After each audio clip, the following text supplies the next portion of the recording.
Hello everyone, Xeno What If here. Bring in a Halloween special What If called, What If Jaune Arc works at Five Nights at Freddy's the movie. Link in the description of the fanfiction of this What If. Listen here YouTube. I do not own anything and this is not a scam. Preluge. Remnant. A world where fairy tales exist. It is crawled by monsters known by the creatures of Grimm. They have plagued mankind ever since the beginning. Since then, mankind has formed warriors known as huntsmen to fight these things. Humans and their other counterparts, the faunus, have special abilities known as aura, which can heal injuries. Superpowers and crazy weapons are also in this world. However, there is something more darker than the creatures of Grimm, a place where 5 kids went missing in Vale, a place with a darker history. Freddy Fazbear's Pizzeria. Chapter 1, Kicked Out. Vale. One of the kingdoms in Remnant and one of the most popular cities ever. The only thing that has ever happened is the robberies at dust stores by the criminal Roman Torchwick and his White Fang allies with the help of his partner in Seatime, Neapolitan. It was nighttime at Vale and we see a pizzeria called Freddy Fazbear's Pizzeria. Inside, we see someone running in fear in the dark building. Guard. Shit. He looks back and saw that a figure was catching up to him. When he reaches the door, he struggles to open it. Guard. Damn it. Come on, open. He then turns back. Guard. Oh, no. He sees a brown animatronic approaching him. His eyes were glowing red as well. Then, the guard screamed with his screams being heard in the quiet night. A week later, we cut to Beacon Academy. With Ozpin being the headmaster it is one of the most prestigious schools in Remnant. It was peaceful, until one day. Jaune Arc, one of the students at the academy, had a rough life. After his transcripts were revealed by Cardin, everyone turned their backs on him. They kick him, punch him, throw him out, spit spitballs at him during class, and all the other bad things. The only support he had were Team CFVY, Ozpin, Port, and Ublek.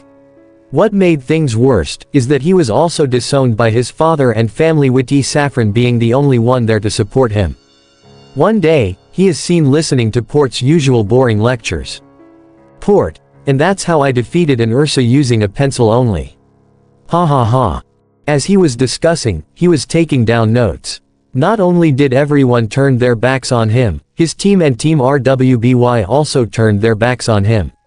He was beaten up by Yang, locked out of his dorm by his team, and he was forced to sleep on the rooftop. Then, Cardin, to Jaune, hey, retard. He threw a paper ball at Jaune's head.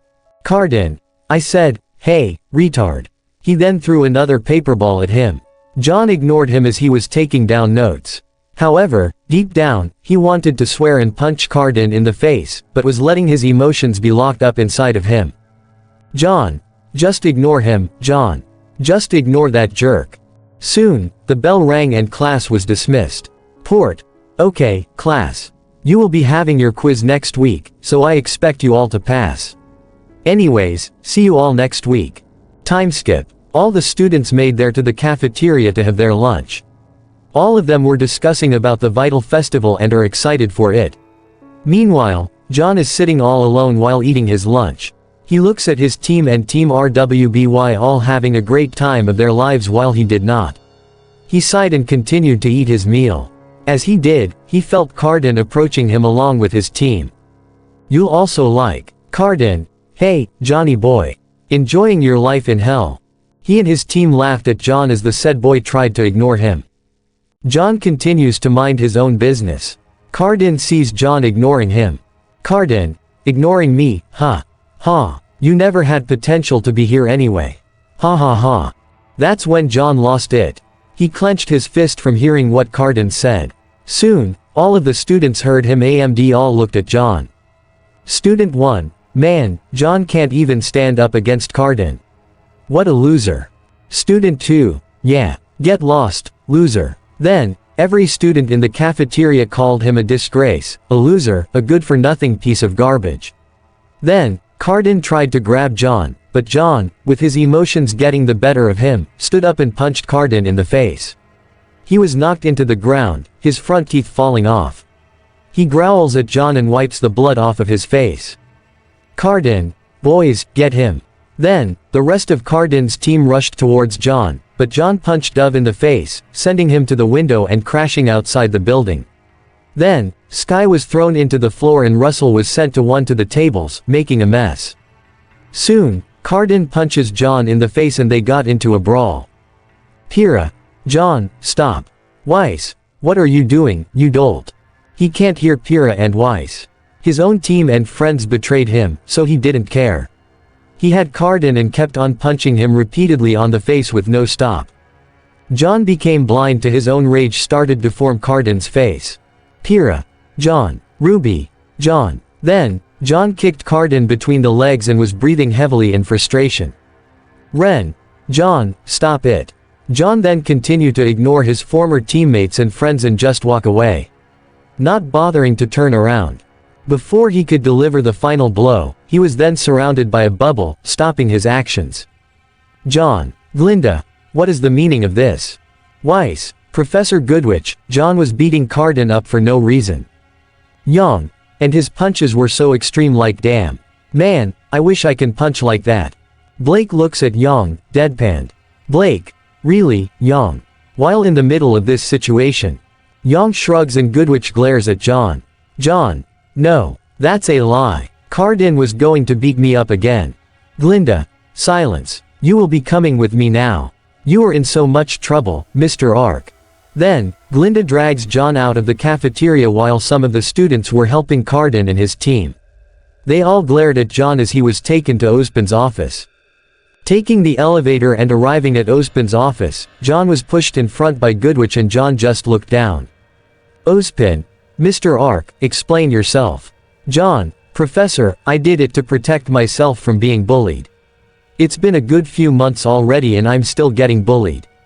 Ozpin. I understand, Mr. Arc. However, punching someone and deforming their faces is a no-go. Therefore, you are expelled from this academy. I am sorry, Mr. Arc. That's when John's heart sank. First, he was bullied and his team treat him like garbage. His family disowned him and he is now getting expelled from Beacon. John couldn't complete his sentence. He stood there silently. Glinda, you've caused so much trouble for us. Get out now. John then clenched his fists in anger. John. You know what, Oz? I fucking quit this academy. I don't need you or anyone else in this hellhole anymore. John storms off to the elevator and slams his fists while on the way down. John. I swear that all of them will pay for what they did. They are nothing but just excuses. Fuck them all. Fuck them all. He then punches the wall of the elevator. Time skip. After packing his things, he waits for a bullhead to come and pick him up. One arrives and the door opens. He glances one more look at the academy and felt betrayed, sad, angry, and disgusted at it. He climbs in and the bullhead heads for the city of Vale. John looks outside and felt tears streaming out. He silently cries while on the way to the city and will never return to either his family nor friends. He had no one anymore and was all alone.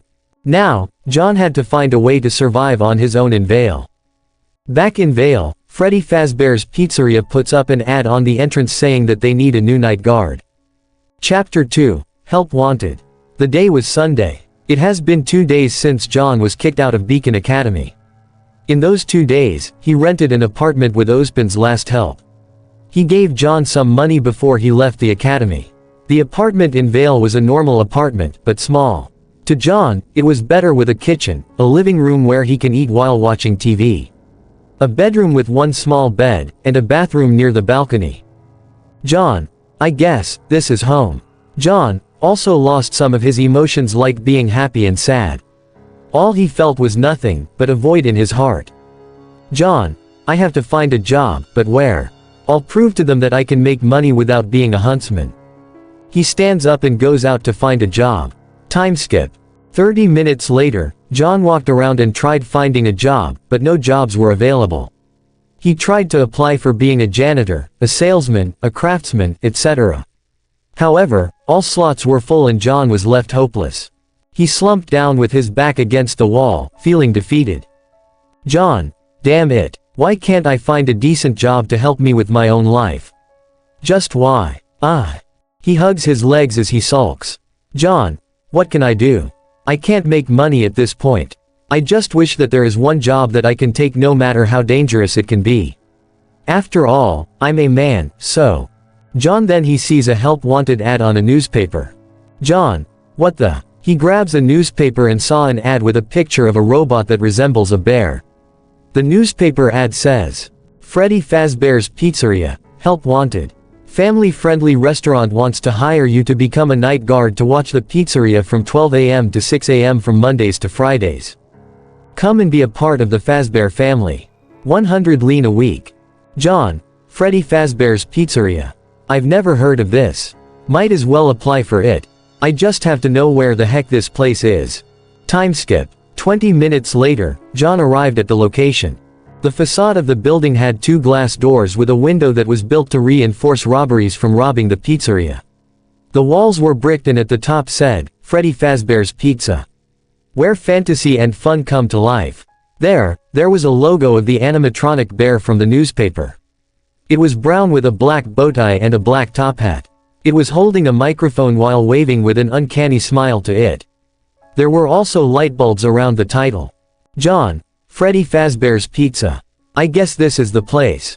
John enters the lounge and the floors were black and white tiles that reflects the ceiling with 6 lights that are on. There was a desk with a lady doing her work. You'll also like. John approaches the woman. John, excuse me, ma'am.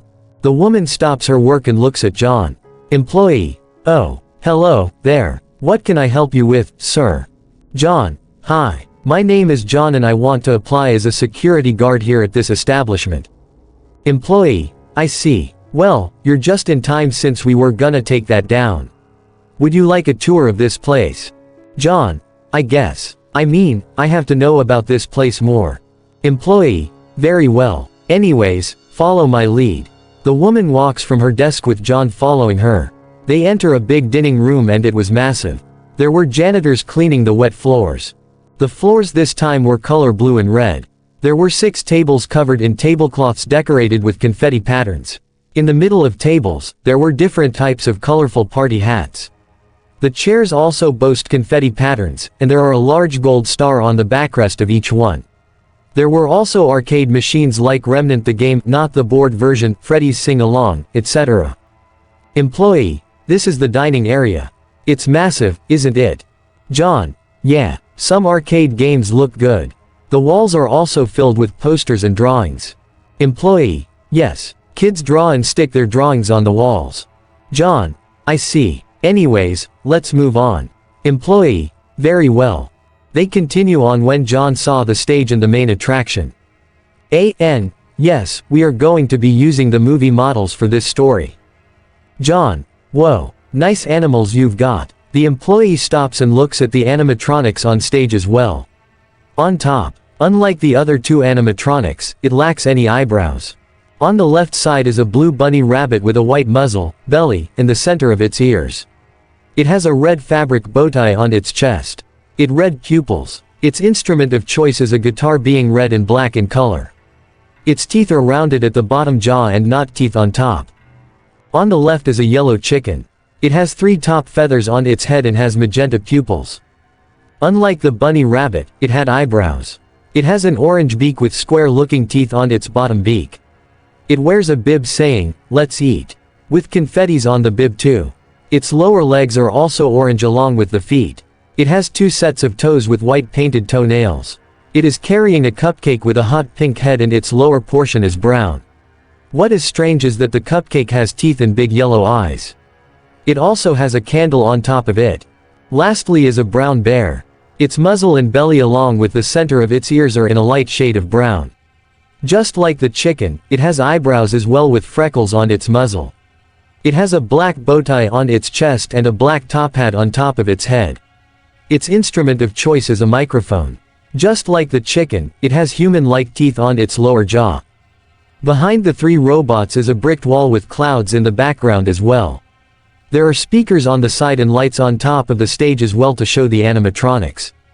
Employee, those guys are out main attraction. Anyways, the blue bunny rabbit is Bonnie. He is the guitarist of the band. The next one on the right is Chica. She's the backup singer and serves the children pizza.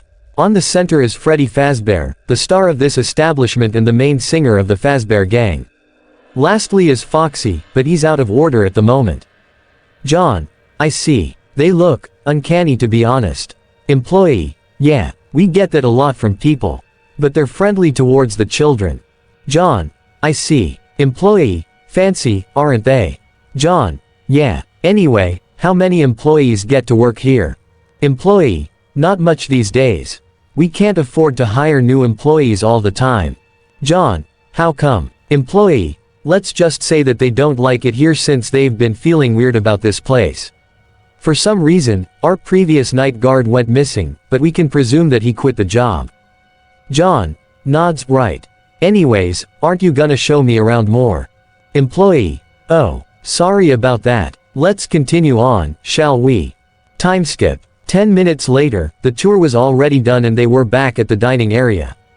Employee: well, what do you think? John: well, it doesn't sound that bad. Being a night guard is a piece of cake. Employee: right. Just make sure you don't let anyone break in or steal the animatronics. You just need to keep your eyes on the monitor, okay? Can you do it? John: well, yeah. It's better than being a huntsman. Employee: why? Do you despise on being a huntsman? John: it's complicated. Employee: I see. Anyway, I'm Jessica. John: nice name. I'm John. Jessica: it's a pleasure to meet you, John. Anyway, your shift starts at 12 a.m. and reminder, keep a close eye on the monitor and don't let anyone break in. John: you already told me that. When do I start? Jessica: tomorrow night. Be at the pizzeria tomorrow at 6 p.m. and get you dressed for your uniform. John: right. Jessica: anyway, see you tomorrow. John: okay. Time skip. The time is 6 p.m. on Sunday. John arrives at home and sits down on his bed. John: man, getting hired at a pizzeria is better than nothing. I guess I can make a few phone calls. John stands up and contacts his sister Saffron. Sadly, she did not answer the phone and puts the phone down. John: great. I guess she's busy with Adrian and Tara. Might as well watch some TV. Time skip. After a whole day from applying at Freddy's and watching TV, John decides to cook dinner. He only had soup and chips to eat and water. He sat on his couch and watched TV again. John's mind: man, I never imagined that I would be working at a kid's restaurant tomorrow night. It's gonna drain my energy more, but no matter how low the pay is, I can use it for my daily life now since those damn teammates of mine will never appreciate me. He sips from his soup. John: I just hope nothing ruins this moment. John continues to eat and watch TV at the same time. He was watching a TV program called Freddy and Friends. He enjoyed it and fell asleep while watching it. Back in Beacon, Ozpin is currently sitting on his chair in his office checking John's status. He looks at his current job at Freddy's. Deep down, John is in so much trouble of what he signed up for. Ozpin: you are in so much trouble, Mr. Arc. I hope you survive your first night tomorrow. Chapter 3, Night 1. The next morning, John wakes up and sees that the TV was static. He yawns and lazily reaches for the remote and turns the TV off. He looks around until the realization hit him that he fell asleep while watching TV. He takes his dishes to the sink and washes them before grabbing a bowl. He gets some milk and cereal that is not pumpkin peats and pours it to the bowl. He pours the milk and starts to dig in. John's mind: I can't believe that I slept on the couch. At least it's better than sleeping out on the roof of those dormitories back at Beacon. He looks at the time and it is 10 a.m. John's mind: I overslept, but it's fine. At least I don't have to wake my ass up every early morning. He looks around his apartment, wondering about the things he went through currently. John: other than being a huntsman, I've always wanted to become a security guard. They protect stuff, get a fancy uniform and kick criminal ass.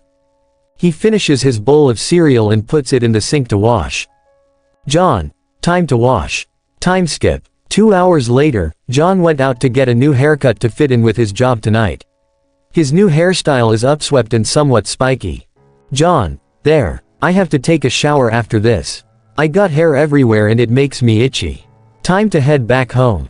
Mini time skip. As John had gotten home he immediately taken a shower and washed the hair off, and once he was done he had gotten dressed in his casual clothes and watches a bit of TV.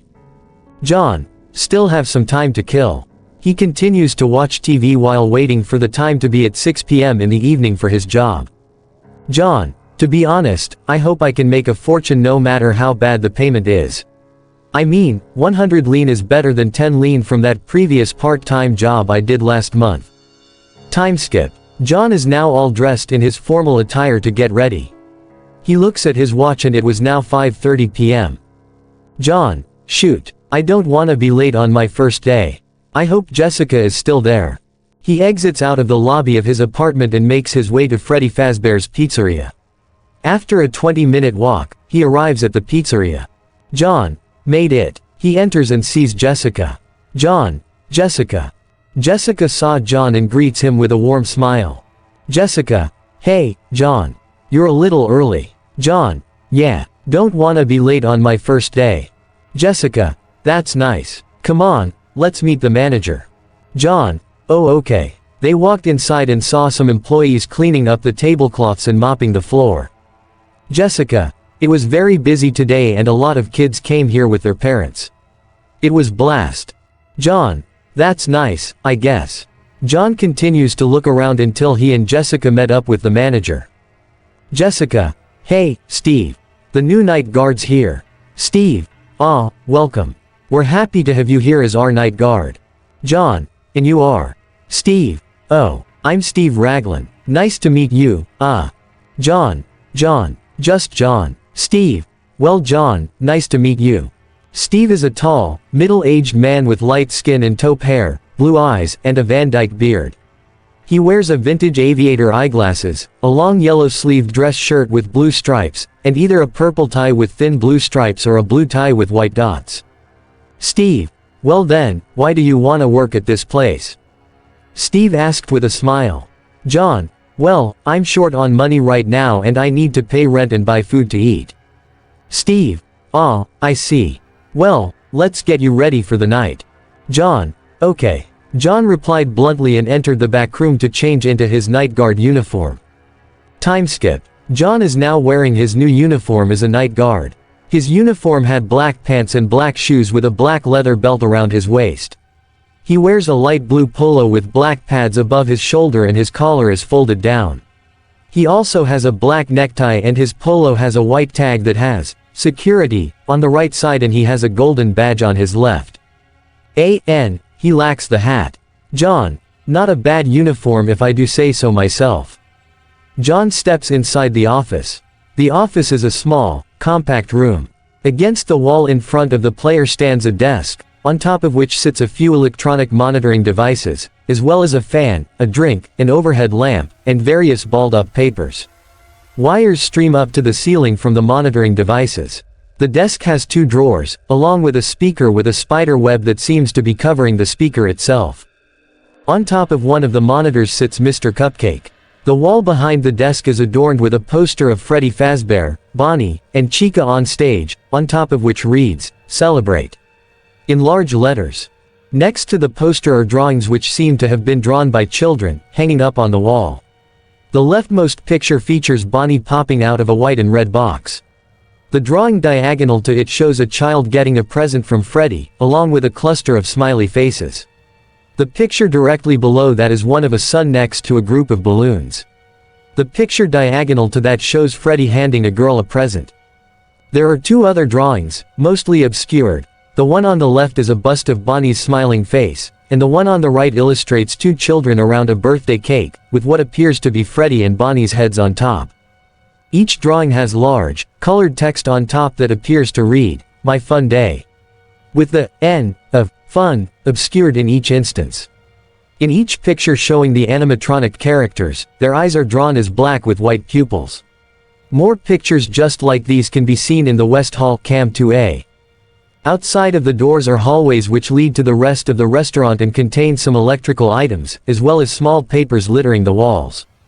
The floor appears to be black and white tiled, matched by a black and white tile stripe on both walls. The rest of the walls from the checkered stripe up are a grayish color. The ceiling itself is not visible, and the only thing on it seems to be a hanging ceiling lamp, which illuminates the room. John, it's a bit small. I'll just have to sit down and wait for the voicemail. John looks at his watch and it was already 11:58 p.m. already. John, 2 more minutes and I'll begin my shift. It was now 11:59 p.m. and John was looking at the buttons of the doors and lights. John, I wonder what these do. He presses the door switch, which causes the door to shut down. It was so fast that John took a step back. John, whoa, talking about fast reaction there. He presses it again and the door was rising open slowly. He presses the light switch and it was bright our side. John, awesome. The clock hits 12 a.m. and the phone rings. John, okay, let's hear this out. Then, the phone clicks. Hello, hello. John, hey, I wanted to record a message for you to help you get settled in on your first night. John nods and continues to listen. I actually worked in that office before you. I'm finishing up my last week now, as a matter of fact. So, I know it can be a bit overwhelming, but I'm here to tell you there's nothing to worry about. You'll do fine. So, let's just focus on getting you through your first week. Okay. John, right, I'm listening. Let's see, first there's an introductory greeting from the company that I'm supposed to read. It's kind of a legal thing, you know. John, welcome to Freddy Fazbear's Pizza. A magical place for kids and grown-ups alike, where fantasy and fun come to life. Fazbear Entertainment is not responsible for damage to property or person. Upon discovering that damage or death has occurred, a missing person report will be filed within 90 days, or as soon property and premises have been thoroughly cleaned and bleached, and the carpets have been replaced. Blah blah blah. John was taken off guard. John, what? What does that supposed to mean? Now that might sound bad, I know, but there's really nothing to worry about. John, the animatronic characters here do get a bit quirky at night, but do I blame them? No. John, why does this sound so ominous? Can you get straight to the point?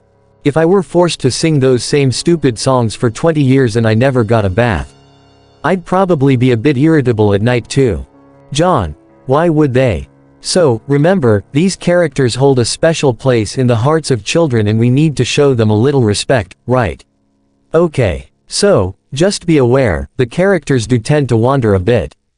John, what do you mean by, wander a bit? They're left in some kind of free roaming mode at night. Something about their servos locking up if they get turned off for too long. John was now starting to get suspicious about what the guy was saying on the phone recording. To him, it was going to be both bad and confusing at the same time. They used to be allowed to walk around during the day too. But then there was the bite of 87. John, a bite? John asked in confused. John, what bite?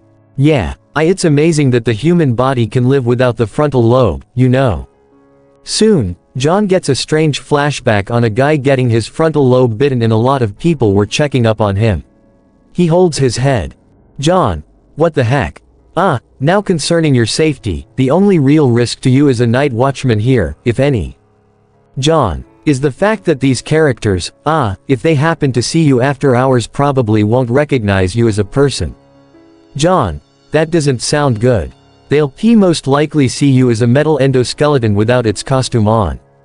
John, excuse me, what? Now since that's against the rules here at Freddy Fazbear's Pizza, they'll probably try to forcefully stuff you inside a Freddy Fazbear suit. John's eyes widen and was a bit scared of what he got himself into. John, oh, shit. Now, that wouldn't be so bad if the suits themselves weren't filled with crossbeams, wires, and animatronic devices, especially around the facial area. John imagined himself being stuffed into a suit especially on the head. He shivers and was scared shitless and was now screwed. So, you could imagine how having your head forcefully pressed inside one of those could cause a bit of discomfort, and death. John, why you think? The only parts of you that would likely see the light of day again would be your eyeballs and teeth when they pop out the front of the mask, hey. John, and why bring that up? You don't need to. Why yeah, they don't tell you these things when you sign up. John, well, no duh Sherlock. But hey, first day should be a breeze. I'll chat with you tomorrow. John. Check those cameras, and remember to close the doors only if absolutely necessary. Gotta conserve power. Alright, good night. The phone hangs up, leaving John all alone and scared in the small office. One of his emotions came back and that was fear. John. What have I gotten myself into? John sees a tablet and was confused on what it is. John. What is this thing?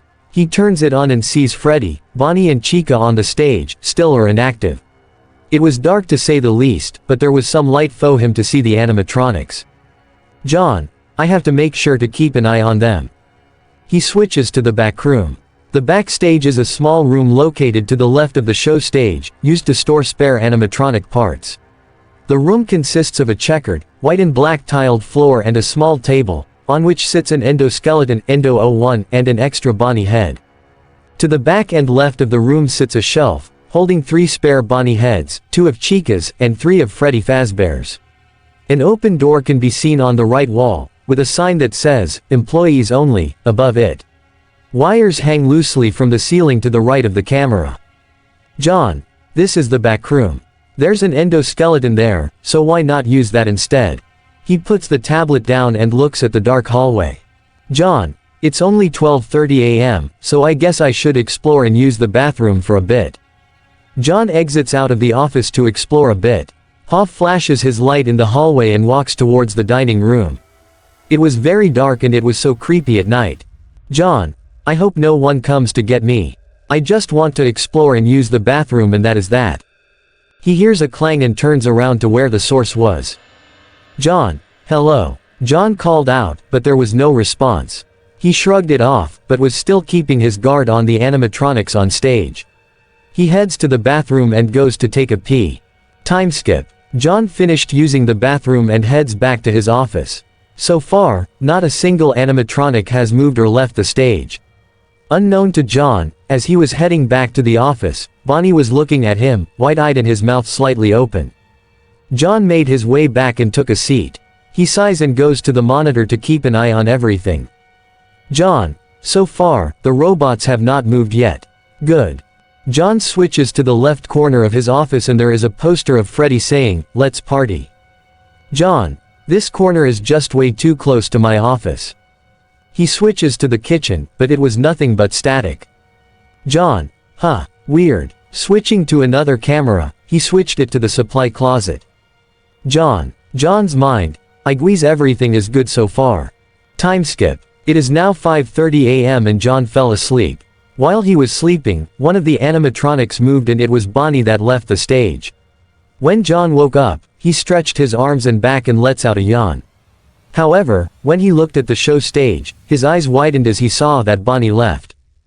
John. Oh, shit. Where did the other one go? I'm gonna get fired for this. Then, he saw Bonnie in the hallway, standing there in the dark. John. There you are. Don't come any closer or I'll close the door on you. John switched back to the show stage and saw that Chica has moved. John. The duck is missing too. Where did you go?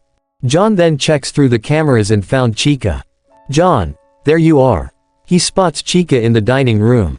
Well, her silhouette as he could see her up close on camera. Then, John heard footsteps as they got louder. He turns on the light in the door and saw Bonnie there, looking at him. Out of fear, he quickly closed the door. John. Don't do that. Then, he looks at Bonnie looking at him from the window, his eyes widen and his mouth gaping open with his hands on the window. John. What? I know I look nice and all, but I don't date machines. Go look at Chica or something, man. John goes back to the monitor and Chica disappeared. He checks the bathroom and she was looking up at the camera. John. Creepy duck. You're not getting in here anytime now. John checks on the left window and sees Bonnie still looking at him. John. What do you want from me? I ain't getting stuffed tonight. John checks on Freddy, but he was still on the stage. John. Okay, good. So far, the bunny is still at my window and the duck is still at the bathroom. It's almost 6 a.m., so stay put. John checks his time and it was already 5:50 a.m. John. Good so far. John looks back at the window and saw Bonnie gone. He looks at the door, hesitated to open it, but he had to conserve power. He checks his power and it was at 20% only. John, okay. I have a few minutes left and I'm at 20%, not bad. John opens the door as it slides up open. He looks that Bonnie was at the dining area with Chica. John, okay. Everything is good so far. Freddy hasn't moved, which is good, I guess. John looks at the time and it was now 5:58 a.m. The clock hits 5:59 a.m. now. Then, Bonnie and Chica left the dining room and when John checked the cameras, Bonnie was in the backstage. John, just what is going on with this pizza place? John looks at Freddy staring at him from the camera. John, I guess he knows that I'm watching. Then, the clock hits 6 a.m. John, well, my shift is already over. Thank goodness that I can go home. Still. He had flashbacks of Bonnie, Chica moving off the stage and were going to kill him if they found their way in. John walks out of the pizzeria, but unknown to him, the animatronics were looking at him. Chapter 4, Night 1 Aftermath. Inside a dark room, John woke up. He opens his eyes and sits up as he looks at his surroundings. John, where am I? Am I in the office? It was indeed the office. It was so dark that when he tried to switch the lights on, it did not turn on. John, what? Oh, that's just great. He said in a sarcastic voice. He grabs his flashlight and turns it on. He walks around the dark halls of the pizzeria. John, it's so dark. Come on. Well, I hope nothing goes wrong here. He looks at the stage and the animatronics were gone. John, where did they go? I hope no one's playing a prank on me. He searches for Freddy, Bonnie and Chica. Until, he heard something coming from the kitchen. John, hello. He opens the kitchen and brings his gun out. John, if you're playing a prank on me, then I'll call the police. He looks to his right and saw Chica standing there with her cupcake. John, what in the... Soon, Chica started to chase him, her eyes glowing red. John ran for the exit, but was blocked by Freddy, also his eyes glowing red. John, oh, shit. He ran to the backstage and shut the door. He pants and was scared shitless. John, what the fuck? What the fuck? I'm calling the police. What the hell was that all about? John panted and hunched to catch his breath. Then, he hears heavy breathing and then, hey there, buddy. He sees Bonnie, who was beside the table in the suit ready to stuff John. Bonnie, we best you to get ready, SSS showtime. That's when the bunny ran towards John as he screamed. John jolted up and breathed heavily. He was sweating so bad too. John, just a dream, huh? Then, John gets up and walks to the bathroom to wash up. John, why did that felt so real? As he exits out of the bathroom, he went to make himself some coffee and looks out the window. He started having flashes of Bonnie and Chica stalking him that night and Freddy watching him. He holds his head. John. Then, there was a knock on the door. John, who could that be?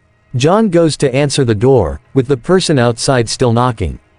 John, hold on. As John reaches the door he opens it. John, hello. There, John sees Ozpin only. Ozpin, hello, Mr. Arc. John, sighs, what do you want, Ozpin?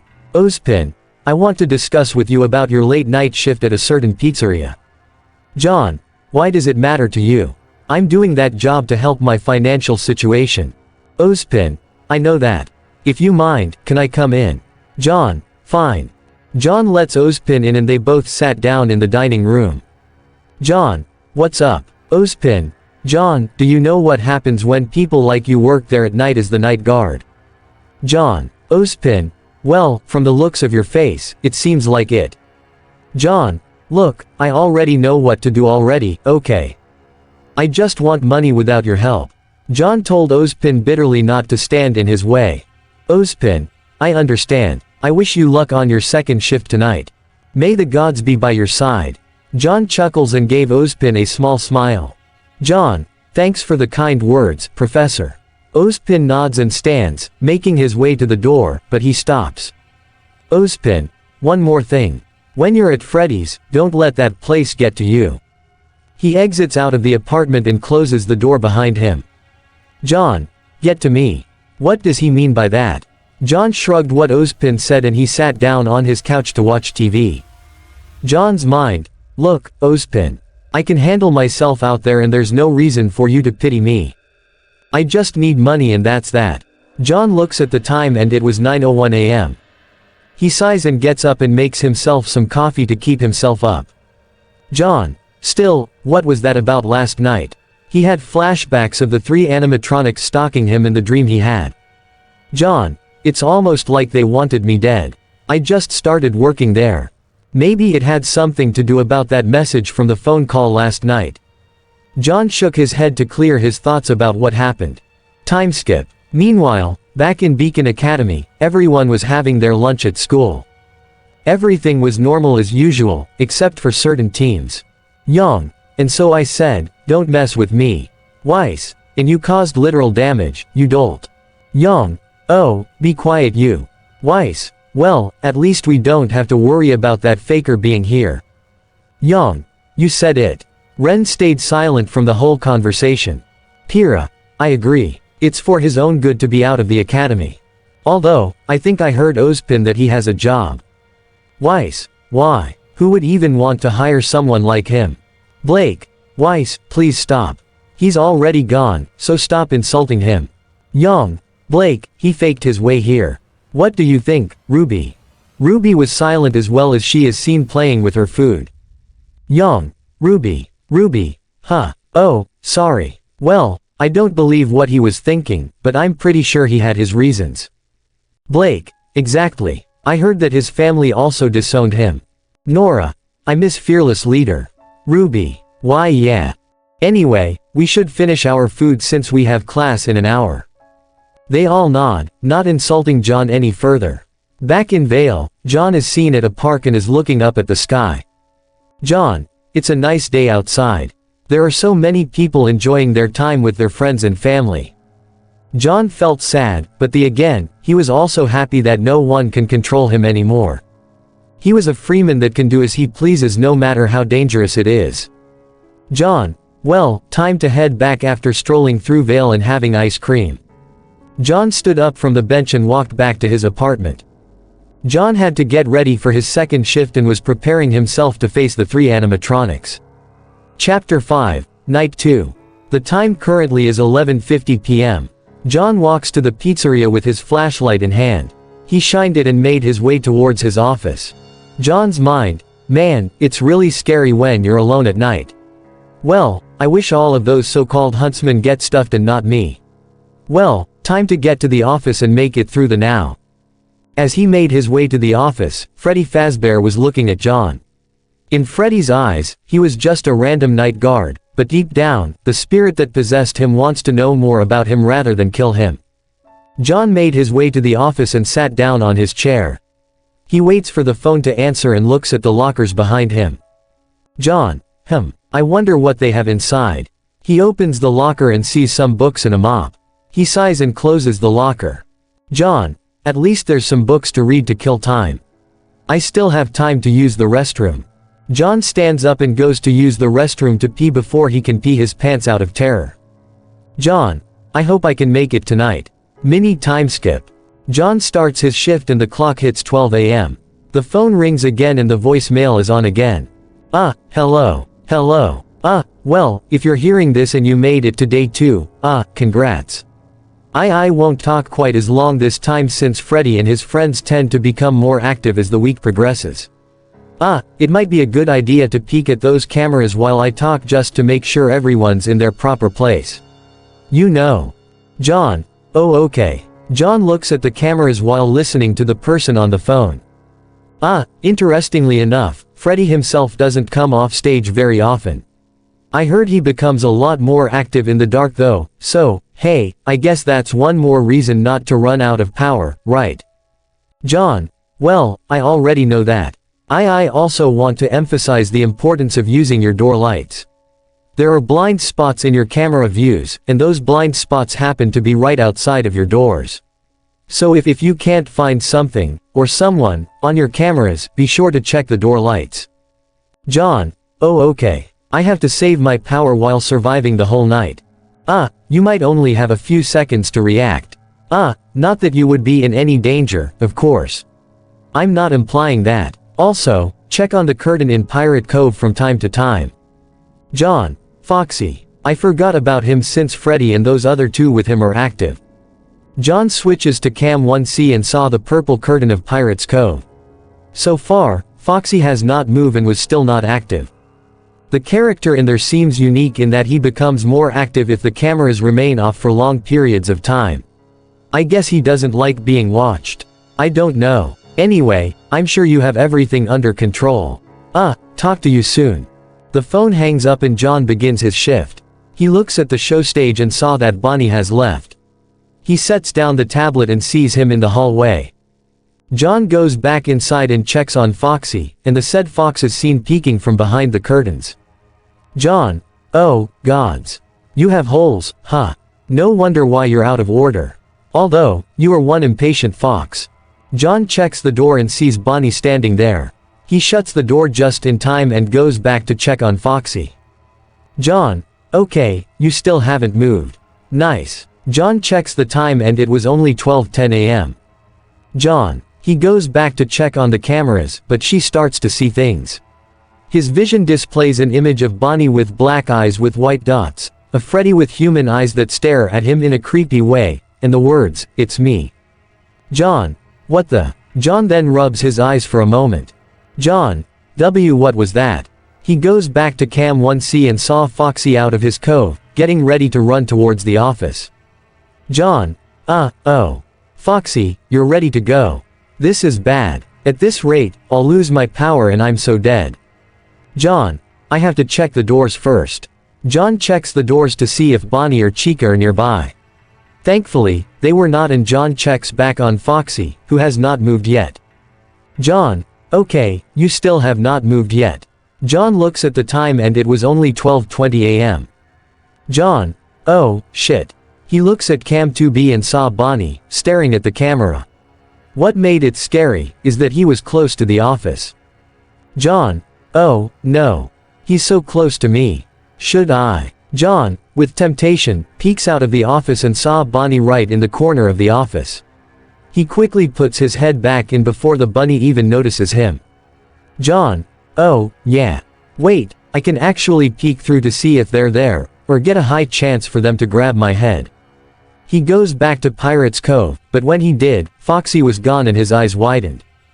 John. Oh, no.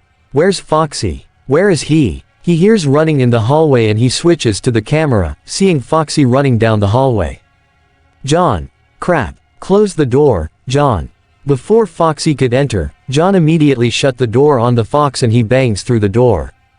John. Stay away, you drunk fox. John pants and sits back on the chair. He checks the window to see Bonnie with Foxy looking at him.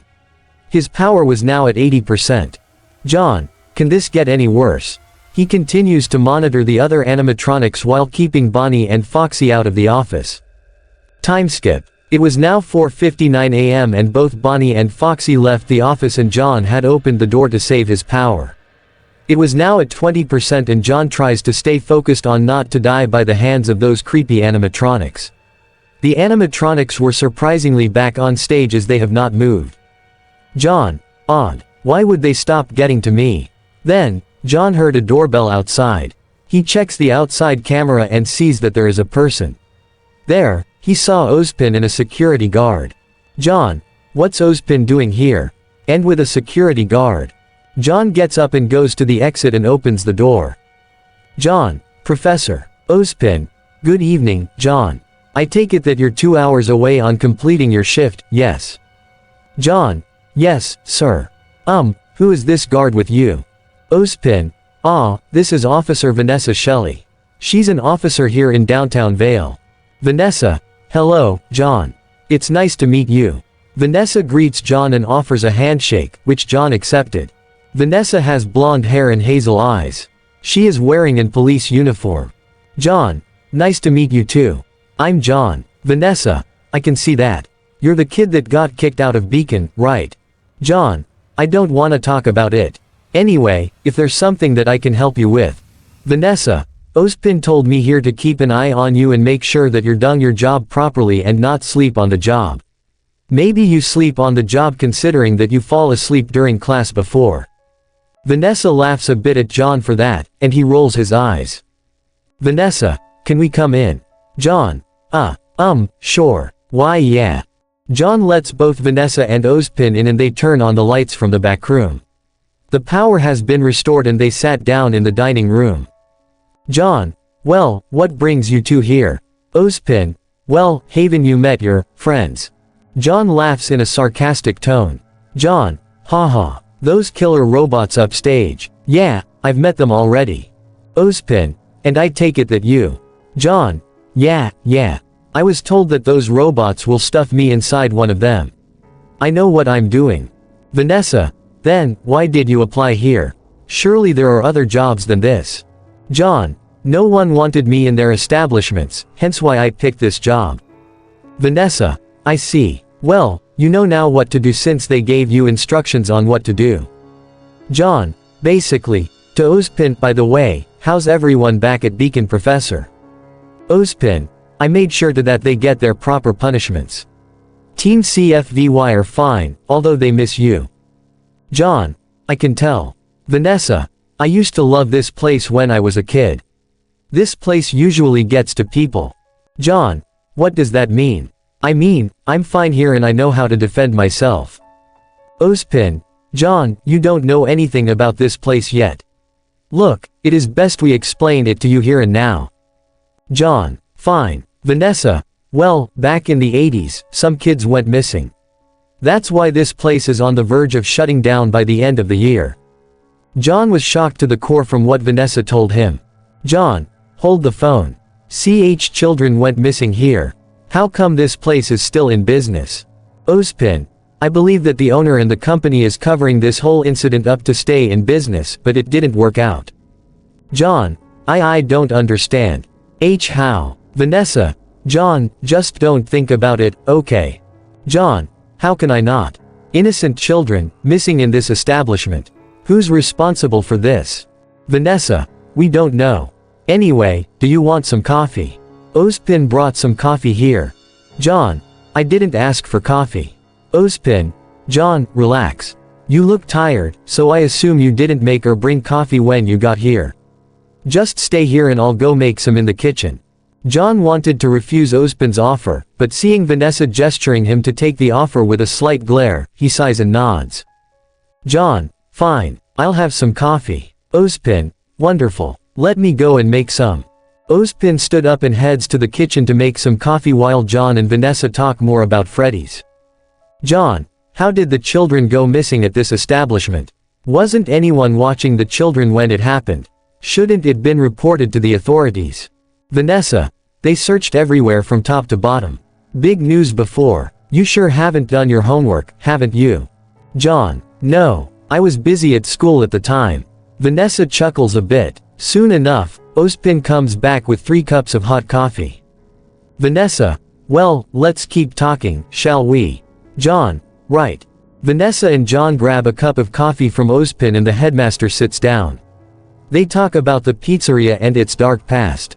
Time skip. It is already 6 a.m. John already understood but was still confused on the events that happened at the pizzeria before. He learned that Freddy's was not the first restaurant to open to the public. There was a small diner named Fredbear's Family Diner that was located in the outskirts of Vale, but was shut down due to a child getting bitten by one of the animatronics.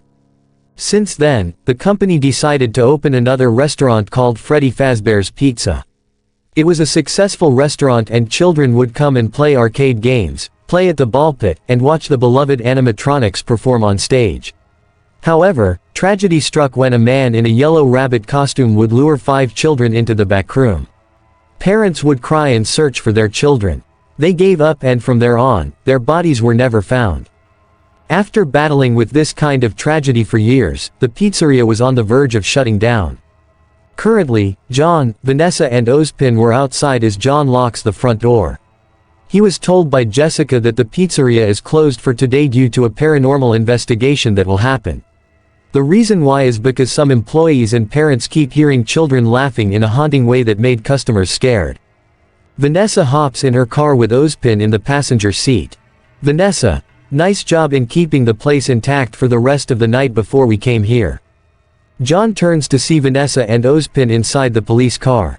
John. Yeah. If you're offering me a ride, then no thanks.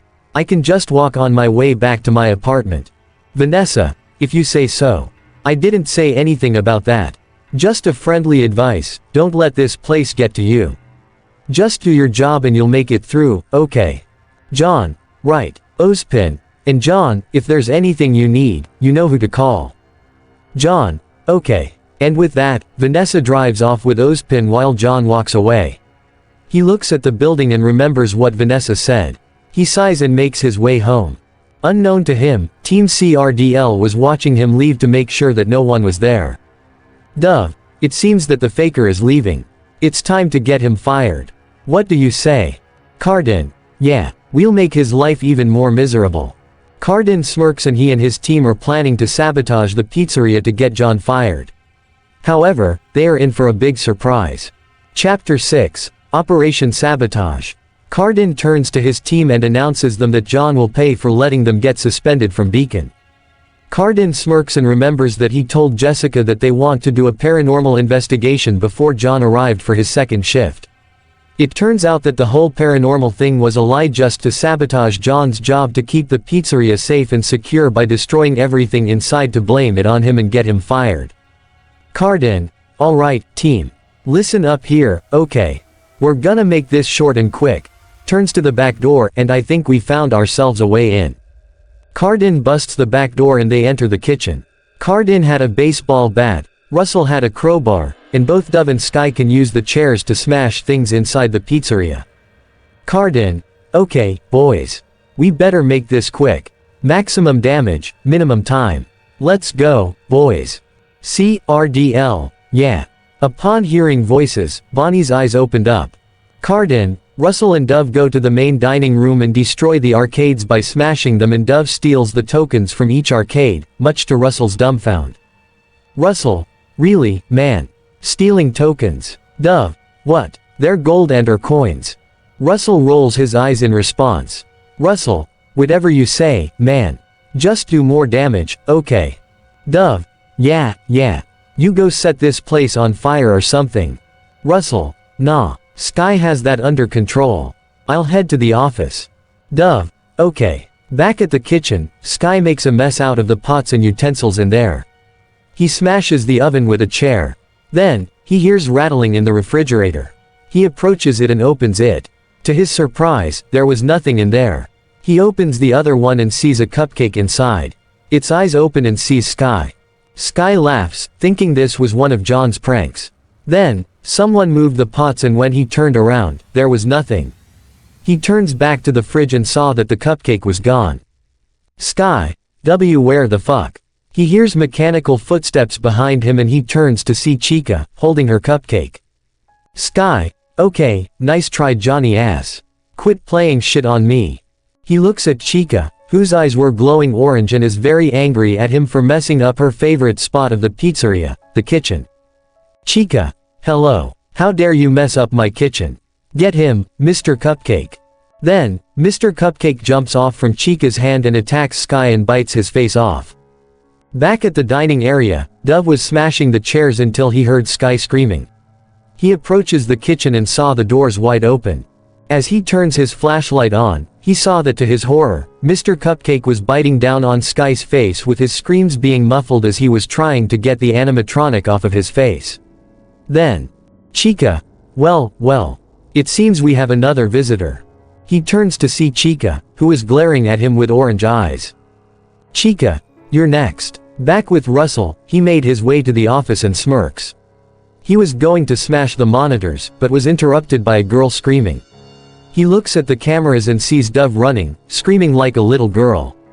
Russell, Dove, what the hell are you doing? Dove goes to the supply closet and closes the door behind him. It was dark and he tries to find a light switch. Dove, where's the fucking switch? He reaches it and opens the lights, but as the lights flicker, Bonnie was right behind him, his eyes also glowing orange. Replace Hank with Dove for this part. As soon as he turns on the light, he turns behind him and sees Bonnie and he screams like a bitch yet again. Bonnie, it's time to rock and roll.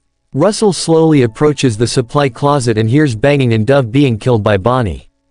Dove's screams dies down as his hands slip down from the window of the door. The door opens and Bonnie approaches from the closet, turning his head towards Russell. "Bonnie, it seems we have another visitor. Hey there, buddy. It's time to make you one of us."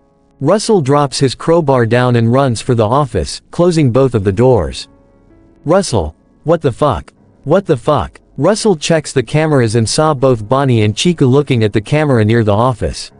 Chica bends down and sends Mr. Cupcake to attack Russell from the vents. Russell, oh, fuck. He goes to the vents to keep it close as Mr. Cupcake nearly breaks the opening. Russell prevents it from coming near him. Russell, shit, oh, shit. Mr. Cupcake tries to get in, but backs down and gives up. Russell looks back and that the cupcake was gone. Soon, the right door opens and he hesitantly exits out. However, the door closes behind him and he bangs on the door. Russell, hey, this isn't funny, faker. He hears humming and whatever it was, he saw a door and tries to open it but it was locked. He hears mechanical footsteps with the accompanying sound of humming. He sees Foxy and when the lights turned off, he was so screwed. Russell, no. Fuck damn it. Don't kill me please. Have mercy. Foxy, sorry, matey, all out of mercy. The lights turned back on and Foxy jump scares Russell, making him scream in terror. Russell, ah. Meanwhile, Cardin was looking at the back room and saw empty spare heads and an endoskeleton sitting on the table. Cardin can only agree with one thing. These heads were really uncanny and creepy. Cardin, whoever designed these heads is a freak. Then, he heard a kid and sees him. The boy has straight dark hair and brown eyes. He also wears a white short-sleeved shirt with yellow and orangish-red horizontal stripes, along with navy blue jeans and black shoes. Hello, there. The boy runs off to the basement. Cardin, a kid. Wait, kid. Cardin chases after the boy. Cardin, kid, follow me. Cardin, kid, it's dangerous here. You can't be here. Cardin goes down to the basement. He was seeing nothing but pipes, tools, boxes, and more unused parts. There were also cobwebs and spiders. Over here, Cardin turns to the source of the sound and sees where it was coming from. There, he sees Freddy. Cardin, what in the fuck? Come here. Cardin approaches Freddy, with the voice telling him to come closer. Come on, don't be shy. Cardin approaches him and was getting ready to use his bat on the bear, but the boy uses an unknown force that causes him to lose the bat. We don't need bats. I won't hurt you. Cardin. He grabs a chair when he gets near Freddy.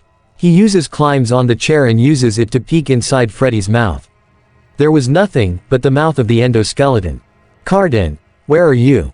This isn't funny. Come out of the bear and I'll take you home to your parents. Come on. Then, out of nowhere, Freddy grabs Cardin and he tries to get out. Cardin, what the? Please, don't hurt me. Then, Freddy brings Cardin's head inside his mouth, and Cardin screams as he was gonna die. Freddy bites his head off, decapitating Cardin. He drops Cardin's body to the floor. Freddy, that sure was fun. Better luck next time. Chapter 7, Let's Talk. In his apartment, John was trying to get some sleep. His hair was messy and he could barely be awake. He was lying on his bed, looking at the ceiling and he kept on having a memory of that hallucination that appeared right in his face. John sighs and tries to get some shut-eye. He then hears knocking on the door, much to his annoyance.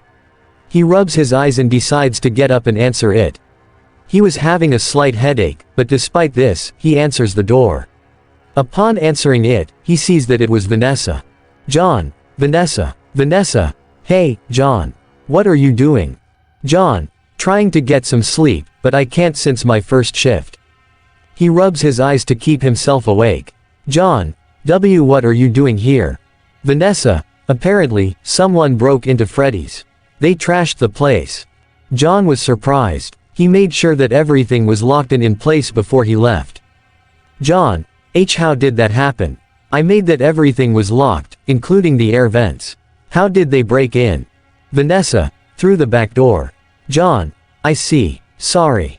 Vanessa, it's okay. Don't let that happen ever again. If you do that again, that's a crime that you're going to pay. John, right. I'll be sure to clean up the mess. I guess the pizzeria is still close. Vanessa, fortunately. Anyway, I want to know more why you've been acting all worn out and depressed. You've been depressed ever since I met you this morning. John looks away from Vanessa, closing his hands. He looks back at her with a straight face and nods. John, fine. Where do you want to go? Mini time skip. John and Vanessa were seen at a local park discussing John's recent issues. John, to be honest, ever since I was a kid I always wanted to be a hero like my father and grandfather.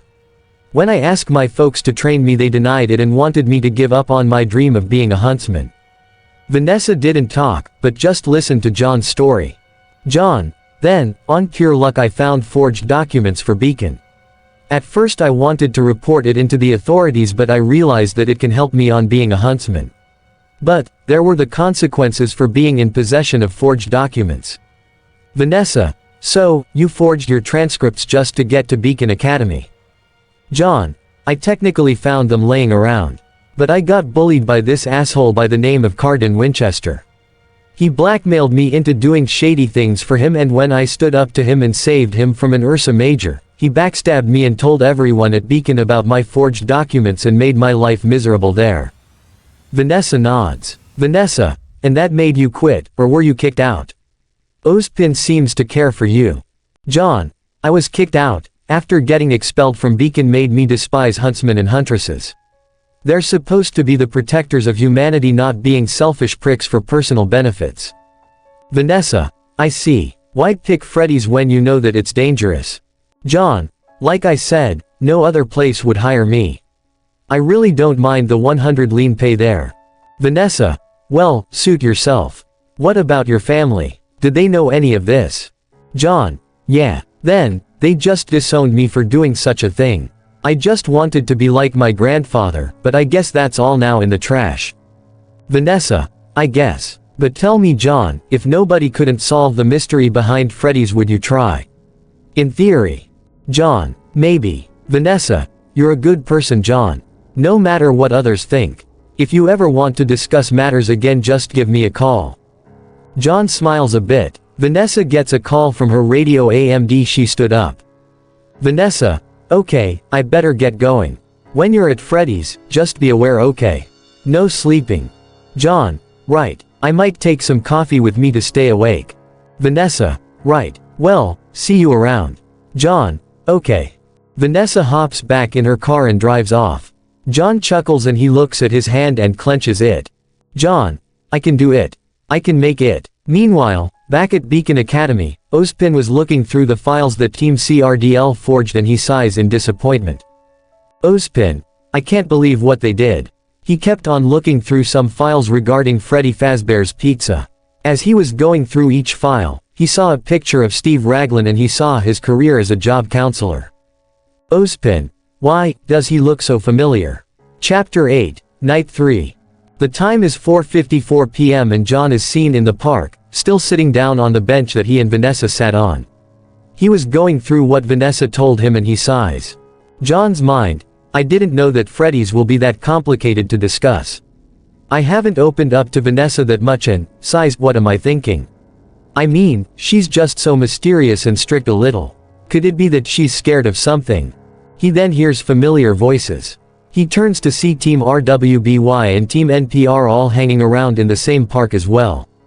Weiss, remind me what we are doing here. Blake, we're here to search for Freddy's. We need to solve something from what Professor Ozpin told us. Were you not listening? Weiss, why would I? Besides, isn't that faker working there during nights?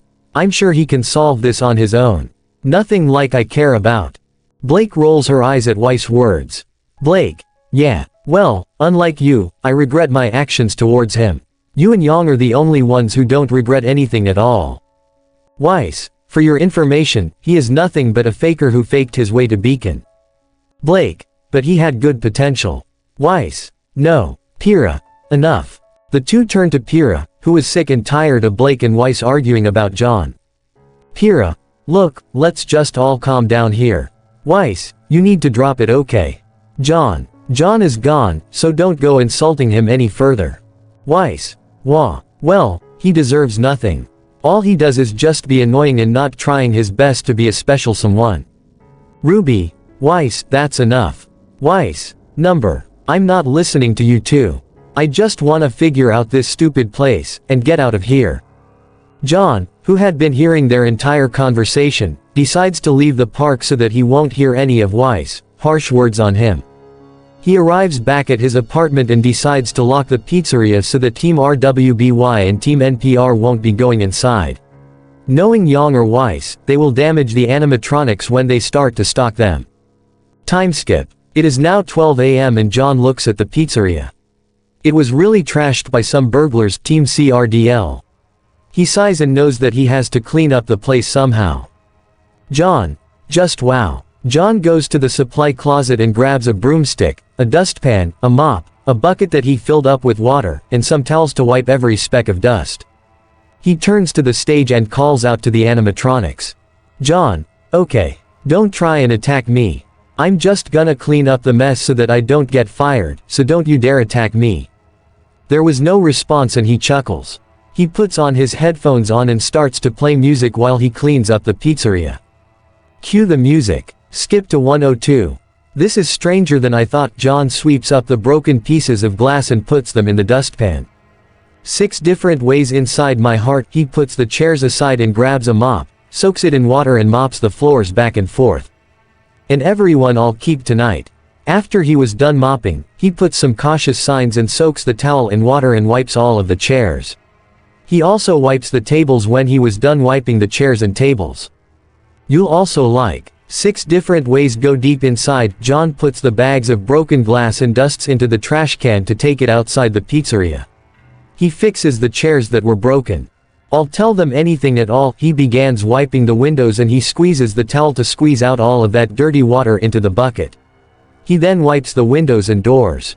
I know I'll give them more and more. Once finished cleaning the entire pizzeria, he wipes the sweat out of his brow and looks at his cleaning, satisfied on what he has done. The chairs were fixed and the tables were put with fresh new tablecloths. Stop at 1:30. John. Man. So far, everything's good. Time to take the trash out and I can continue my shift. John grabs the trash and drags it out of the pizzeria. Unknown to him, Freddy was watching him clean the entire time. Time skip. It is currently 3:55 a.m. and John is seen sleeping. He accidentally slept from cleaning the pizzeria and was exhausted. John then woke up in Emerald Forest. He looks around and was confused. John. Where am I? Am I in Emerald Forest? But, why? He looks at his surroundings and sees 5 children. The first one is the boy that Cardin encountered, but he is now wearing a white hat with a black stripe. The second was also a boy. The boy is brown, with black hair and brown eyes.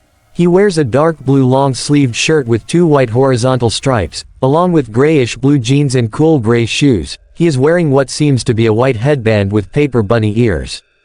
The third was a girl. She has long straight blonde hair tied into pigtails and blue eyes. She wears a white shirt with long yellow sleeves, along with orange pants and dark gray shoes. She wears a white cardboard bib.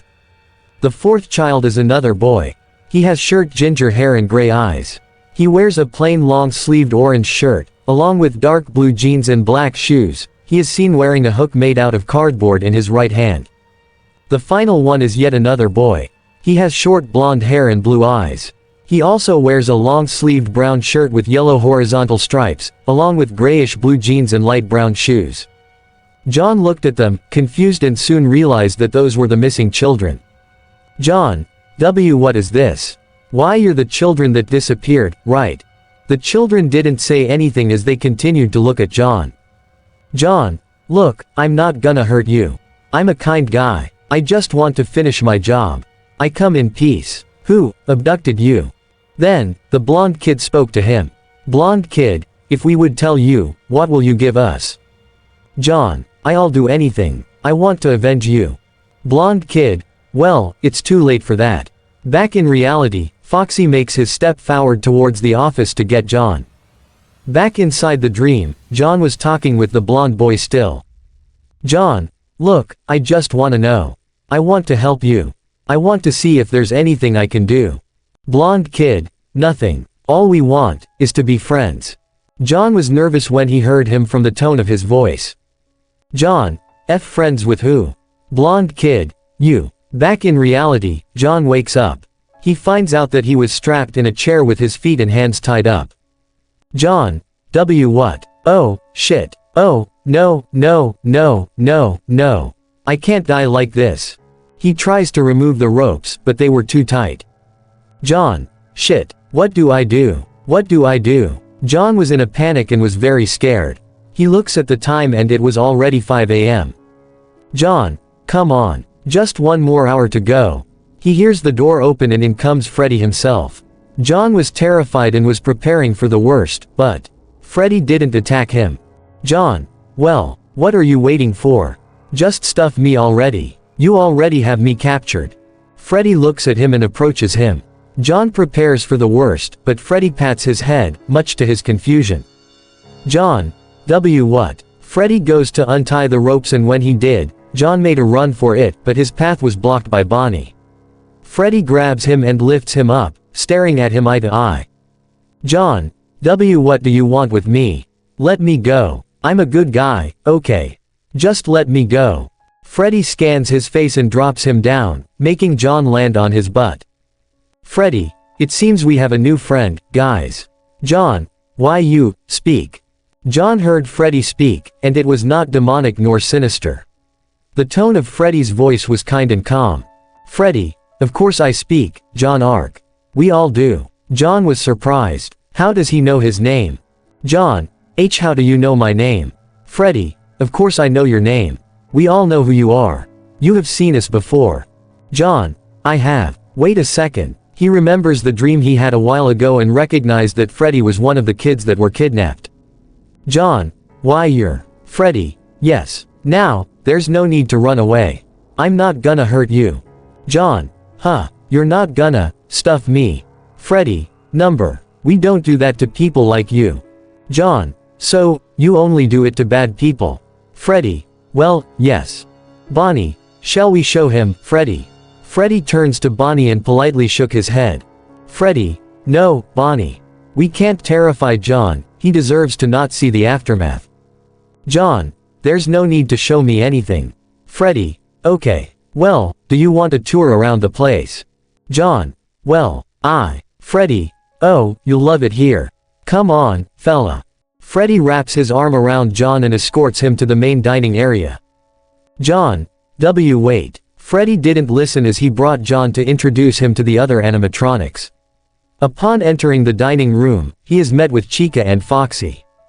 Foxy. Arg. Who's the little loss, Freddy? Freddy. Foxy. Chica. This is John. He is the new night guard. Chica.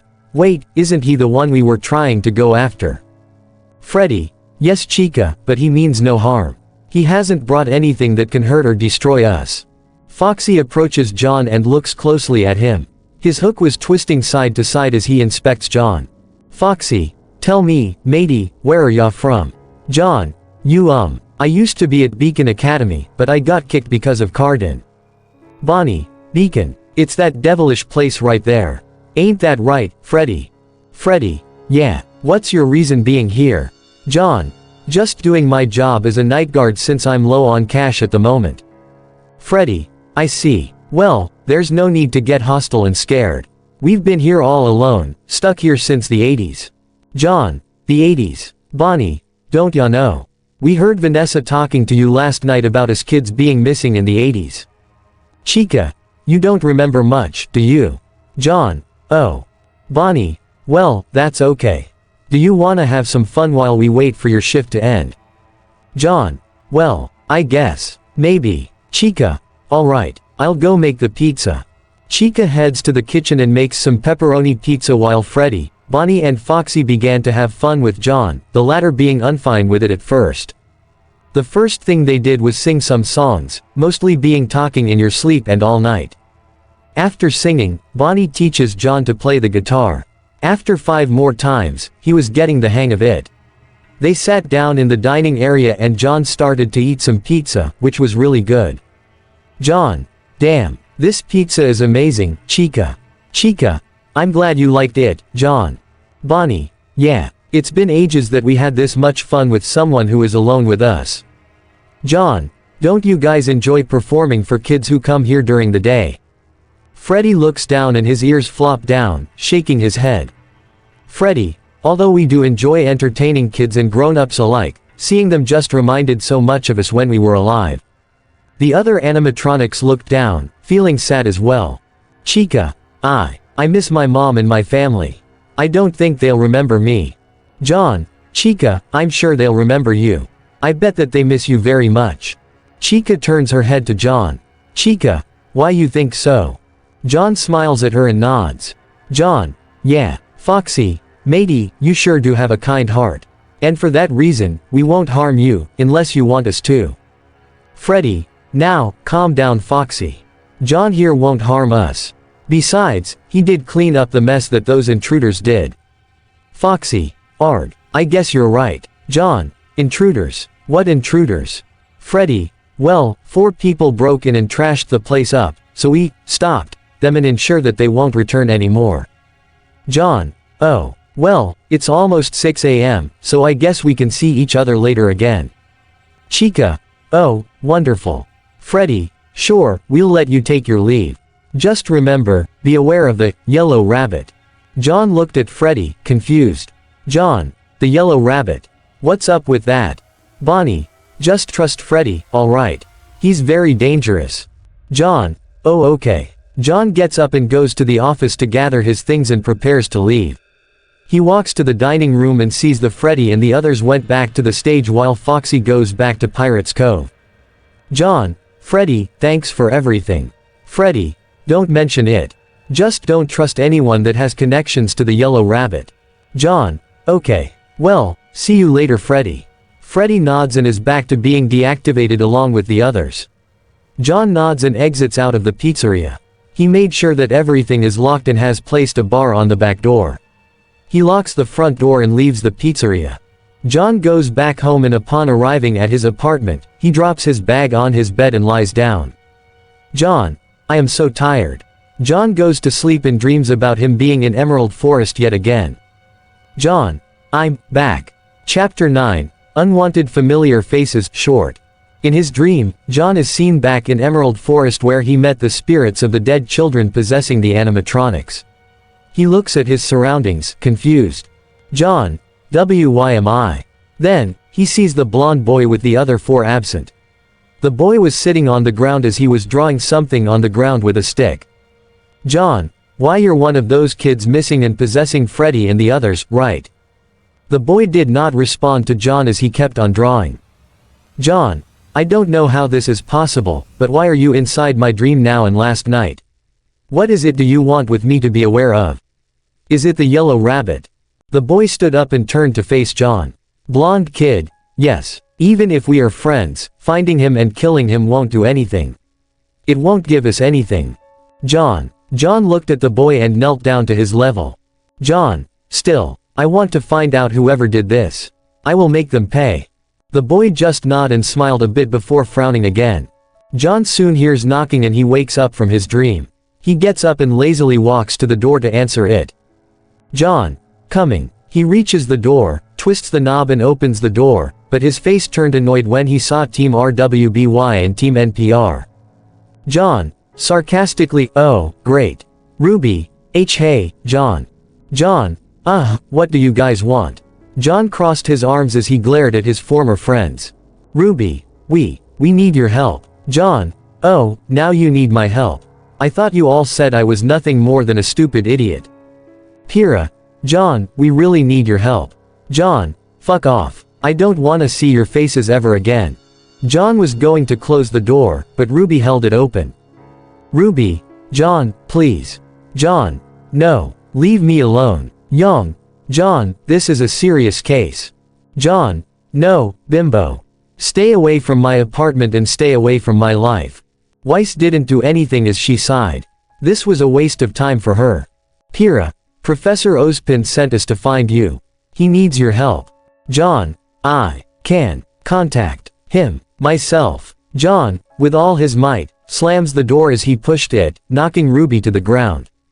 John locks the door and slumps down. He can hear the others trying to call for him. Blake. John, open the door.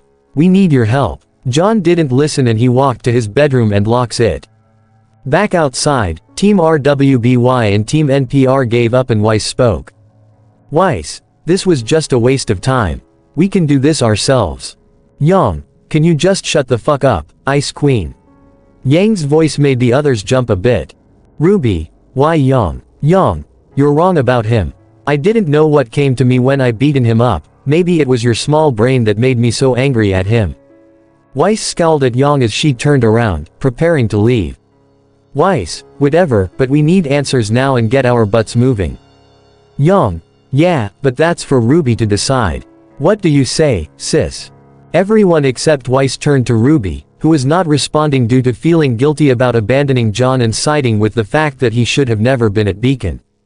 Ren, Ruby. Ruby sighs and walks away. Ruby, let's talk to Ozpin about this. I'm sure that he'll handle John. Weiss, TCH. Like he'll agree on that. That was the last straw. Ruby turned around and shouted at Weiss. Ruby, can you shut the fuck up, Weiss? Everyone was taken aback and stunned by Ruby's sudden outburst, mostly Weiss. Weiss, Wah. Ruby, do you really think you can just think of John or a person like him as if he were garbage? You really have a lot of nerve, do ya? Weiss, Ruby. Ruby, shut up. I don't wanna hear or speak to you ever again. Come on, guys. Ruby walks away, with the rest following her. Weiss just stares at her, dumb and childish, leader dumbfounded. Weiss, how dare you yell at me? Feeling. Weiss stomps as she follows her teams behind. In Beacon Academy, Ozpin sighs as he decides to call John himself. Ozpin, come on, John. Pick up. After a few rings there was no answer from John. Ozpin sighs. I'm not surprised that he won't answer from seeing his old team and Team RWBY. Ozpin rubs his eyes. He knew getting Team NPR and Team RWBY involved was a mistake. Ozpin, I guess it's just them getting answers. Back in Vale, John is seen as he rubs his eyes as he was sleep deprived. He was more than being sleep deprived, but was annoyed that the fact that his former friends decided to speak with him even after that they did everything to him. John, why would I ever want to help selfish pricks like them? I just want them out of my life forever. He looks at the time and it was only 10 a.m. He sighs and goes back to lying down on his bed. John, he falls back to sleep to try and forget about Team RWBY and Team NPR. Chapter 10, Night 4. In a house outside the city of Vale, Steve Raglan is seen going through John's files and identity. Deep inside, he might have seen John before. Reaching one more file, opening it, he read John's last name and he was surprised. Steve. Jaune Arc. He has a flashback about kidnapping one of John's siblings, a boy named Jaune Arc. He drove deep into the forest and killed him there. He soon smirks and looks at John's picture. Steve, and it seems I can get to kill you again. He. Steve closes the file and goes inside a room. There, he looks at another animatronic. It was a yellow rabbit that was similar to Bonnie, but it had human-looking teeth and a purple bow tie. It had 2 buttons on its chest as well.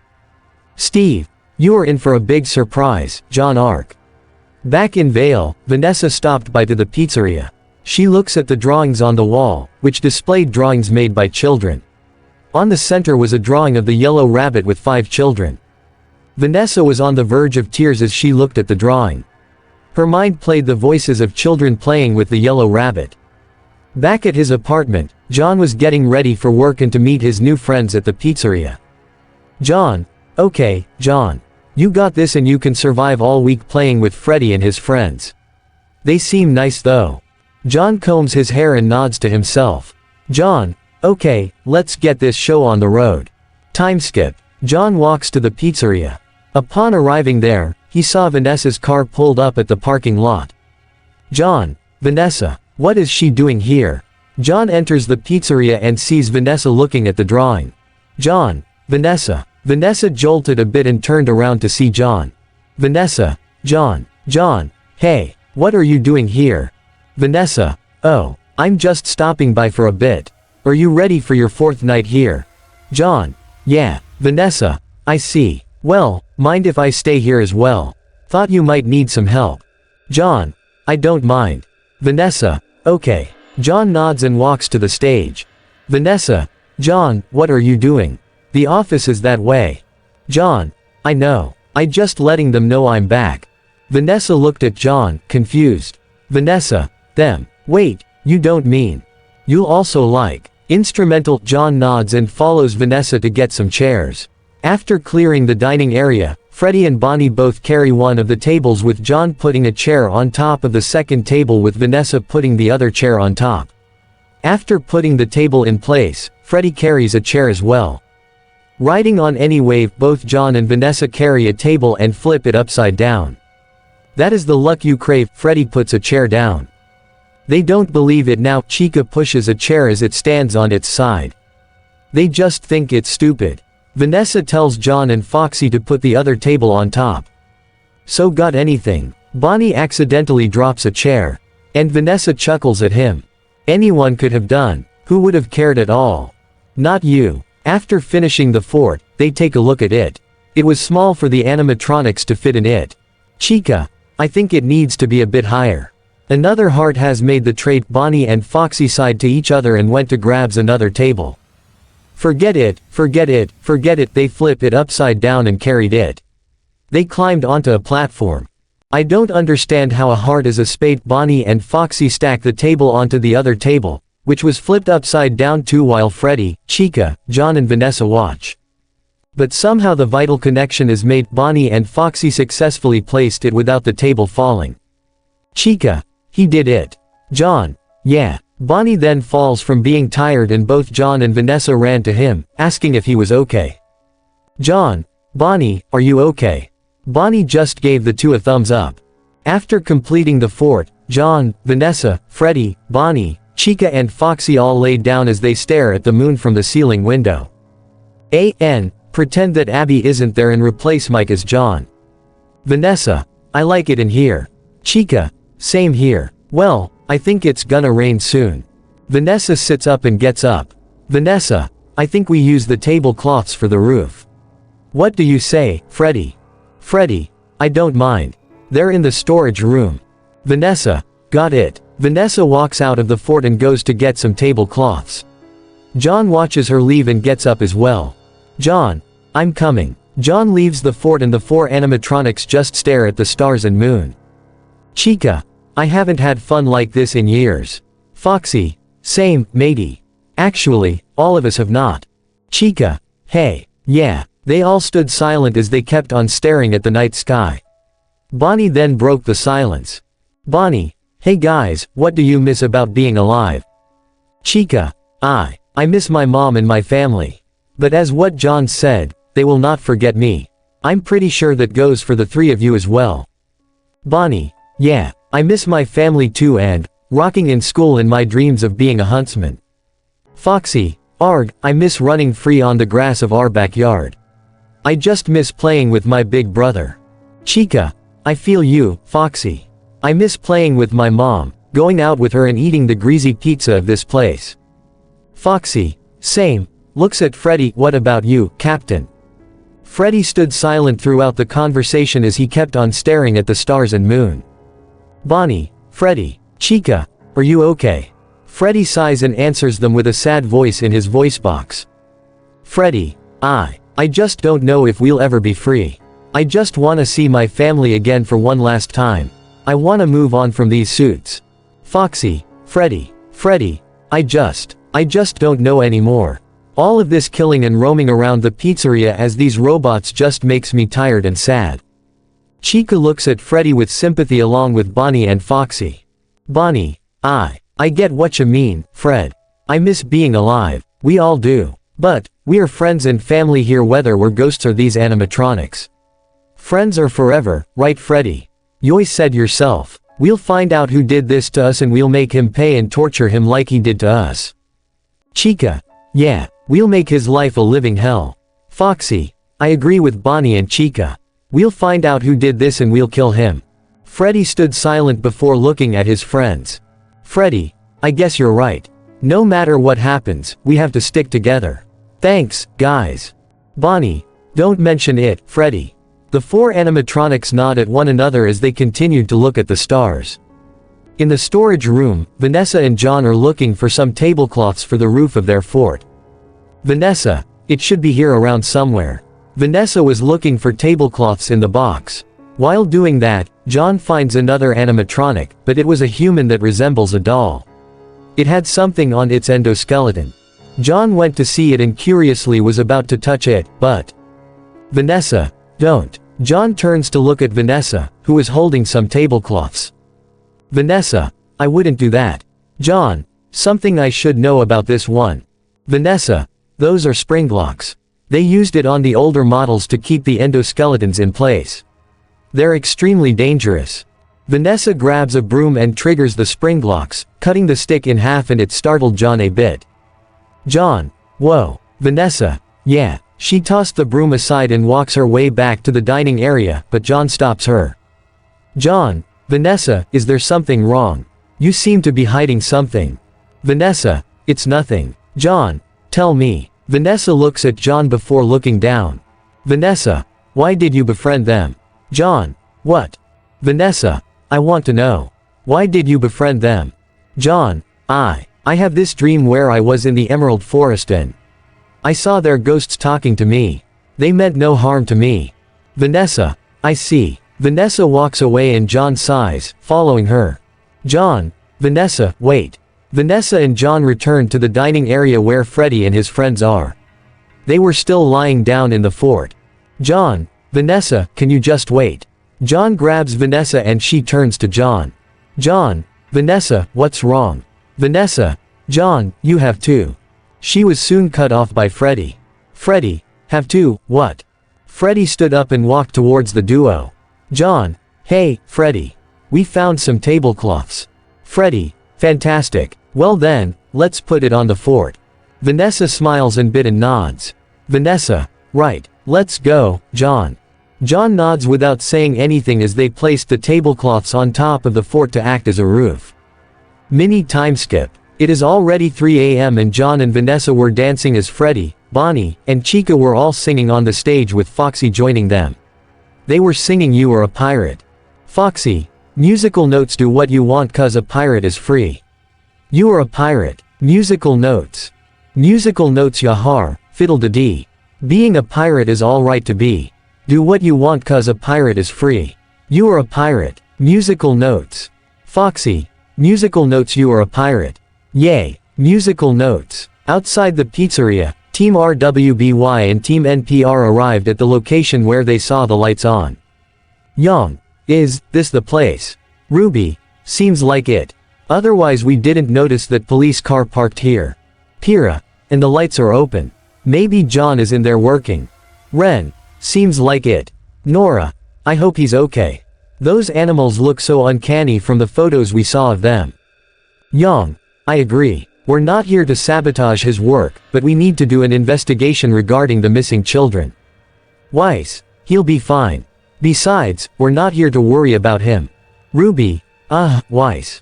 Weiss, number. I don't want to hear another word out from Y.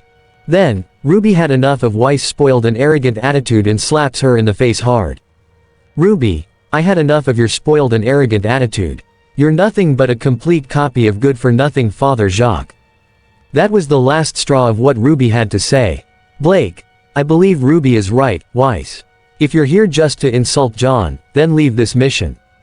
Young, yeah, I can't wait to beat you up when we get back to Beacon. Weiss then looks at Team NPR. Weiss, guys, Pira, can't you stop being such an asshole to John for once? Pira asked with anger. Nora gives Weiss an angry scowl, then crosses her arms and looks away. Ren closes his eyes and agrees with Pira's comment. Weiss, fine.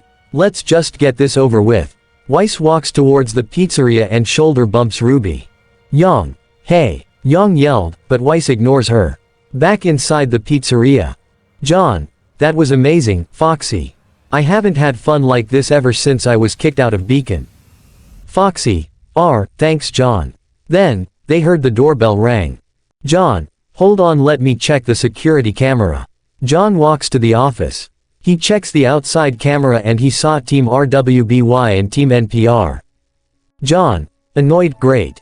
John walks out and was greeted by Freddy. Freddy, hey, what's with the frown on your face? John, my ex-friends are here.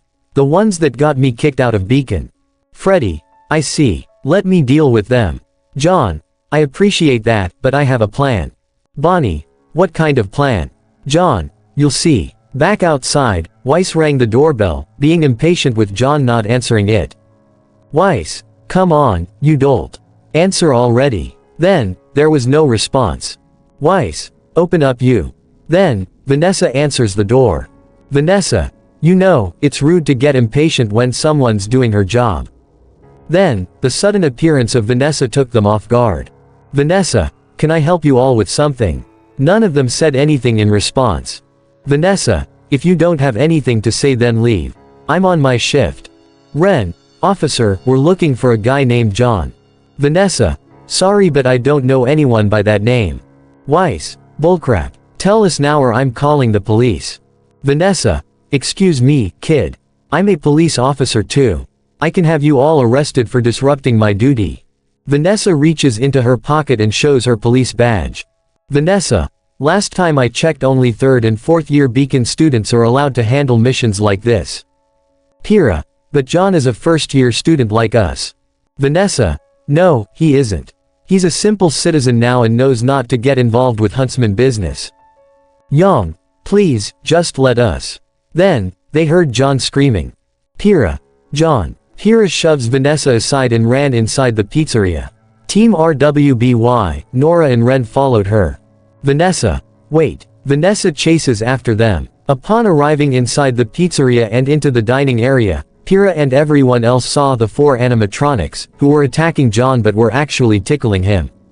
Pyrrha, John, Pyrrha yelled. Then, that caught Freddy's attention. Freddy, who goes there? Freddy and Pyrrha meet eye to eye and he walks over to her, displaying an angry expression. Pyrrha, terrified, transforms Milo into its spear form and gets ready to aim at Freddy, but John stops her. John, Pyrrha, don't. Freddy kept on walking towards Pyrrha, but was stopped by John. John, Freddy, wait. Freddy then stops and looked at John. Freddy, are you sure, John? She's one of those friends of yours that ruined your life.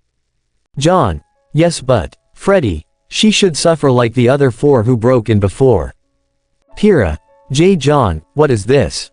John, size, meet, Freddy, Bonnie, Chica and Foxy. They are my new friends. Ruby and the others went inside and saw Freddy and the others. Bonnie taps Freddy on the shoulder. Bonnie, hey Freddy. We got company. Freddy then looks at Team RWBY, Nora and Ren. Foxy, are these landlubbers here to sabotage our establishment? Chica, I think they are. My cupcake seems hungry for their faces. Bonnie, I can hit them in the head with my own guitar. John, seriously. Freddy turns to his friends and nods. Freddy, guys, that's enough.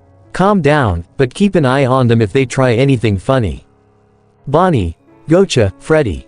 Chica, okay. Foxy, got it, Captain. John sighs in relief. John, thanks, Freddy. Freddy nods and the 2 teams approach John. Ruby, John, are you okay? Weiss, what were you thinking? They could have killed you. John, Foxy held out his hook arm out. Foxy, not, ye other word white-haired wench. Weiss, what was that, you stupid robot? Young, okay, calm down. Look, we mean no harm and we come in peace. Bonnie, I doubt that. Chica, they're probably in league with the last 4 intruders who sabotage our establishment. Bonnie nods and the 2 glared at the 2 teams. Nora, last 4. There was someone else besides us. Foxy, lass. 4 Neanderthal brutes broke everything in here. Chica, and John had to clean up the mess they did. John, speaking of intruders. Freddy, who were the intruders that you didn't want me to know about? Freddy, we don't know, but what I do know is that they wanted you fired and make your life miserable. Ren, Team CRDL. John, sized them. What happened to them? Freddy, we took care of them. Ruby, I don't like the sound of that. Then, Freddy twists his head and looks at Ruby with a glare. Freddy, then I bet one of you wants the same treatment as them, right? Nora, start with Weiss since she sided with them. And is still being a bitch towards John. Weiss, what? No. Freddy, is that so? Freddy moves towards Weiss, but John stops him since he didn't want to cause a scene. John, Freddy, please. Freddy, fine. To Weiss, one more word from your mouth, or we can make you leave and regret the fact that messing with me and John will have consequences. Understand? Weiss, Freddy grows enraged as his eyes turned red and screamed at Weiss, who screamed like a bitch. Freddy, understand. Weiss, why yes. Freddy, HMPH. Good. Freddy moves away from Weiss as she was stunned and a bit scared of Freddy. Freddy, the same goes for all of you, he said, looking at Ruby and the others. Young, why yes sir. Freddy looks at John as he walks towards his former team and Team RWBY. John, I'm aware of the situation regarding the missing children. Blake, why you were aware too. John nods. John, and they are them. John points at Freddy, Bonnie, Chica and Foxy. Chica, it's true, we're the missing children. Weiss, impossible, how are you the missing children? Are you playing a prank on adults or something? Then, Foxy grabs Weiss by the throat and pins her against the wall. Vanessa, Foxy, wait. Foxy, what did Freddy say to keep ye mouth shut, huh? Weiss, you should be the one to shut up. Foxy has had enough and was about to stab Weiss with his hook, but Freddy tells him to stop. Freddy, Foxy, put her down. She'll regret her actions later on. Foxy turned to Freddy. Foxy, but, Freddy. Freddy doesn't say anything and Foxy sighs, throwing her to the fort that they built. Foxy, I can't wait to slice ye head off, loss. Weiss struggles to get up. Freddy's mind, don't worry, Ms. Schnee. We'll punish you when no one is looking. Blake, it's almost 4 a.m., so I guess we should stay here. John, that means I have 2 hours left before I leave for my apartment. Young, making your whole life here a lot easier than what Professor Ozpin said. John, I'm getting paid 100 lean for working in the night shift. Pyrrha, only that amount. That's just cheap. John, at least it's better than nothing. Pyrrha, I guess you're right. John, but yeah, feel free to look around, just don't go into the kitchen, that's Chica's territory. Chica looks at them and she gains an angry look at Team RWBY and Team NPR. Bonnie, okay, but I'm still keeping my eye on them. Especially you, Schnee.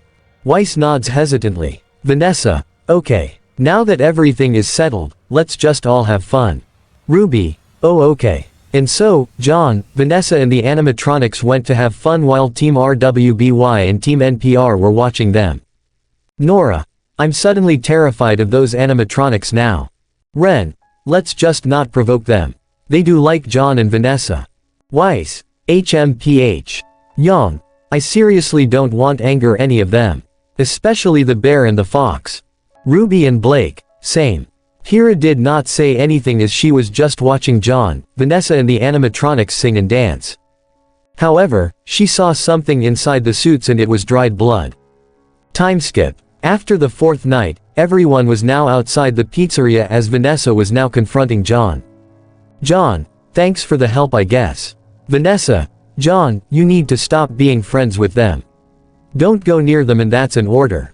John, but you had fun with them too. Why tell me when you can just stay away from them too?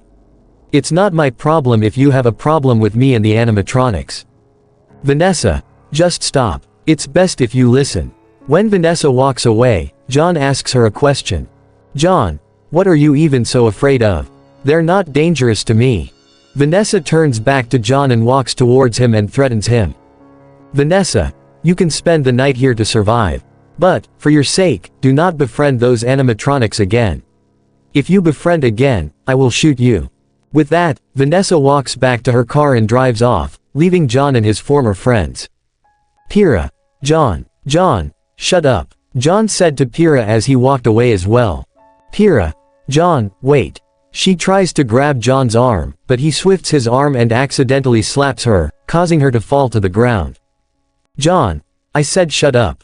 Pyrrha holds her cheek in pain and looks at John, the latter glaring at her. Blake. John, what are you doing? Ruby. You smacked Pyrrha. John. If you ever go near me or my friends, I will have Ozpin expel you for trying to force me back with all of you. Weiss. You can't do that. John. Can and will, ice shit. See ya. John stomps away from them as Nora and Ren comforted Pyrrha. Young. He does not need to be such an asshole. Weiss. Well, he is. Pyrrha. Shut up, Weiss. Pyrrha shook Ren and Nora off and stomps her way towards Weiss, slapping her really hard, causing Weiss to fall to the ground.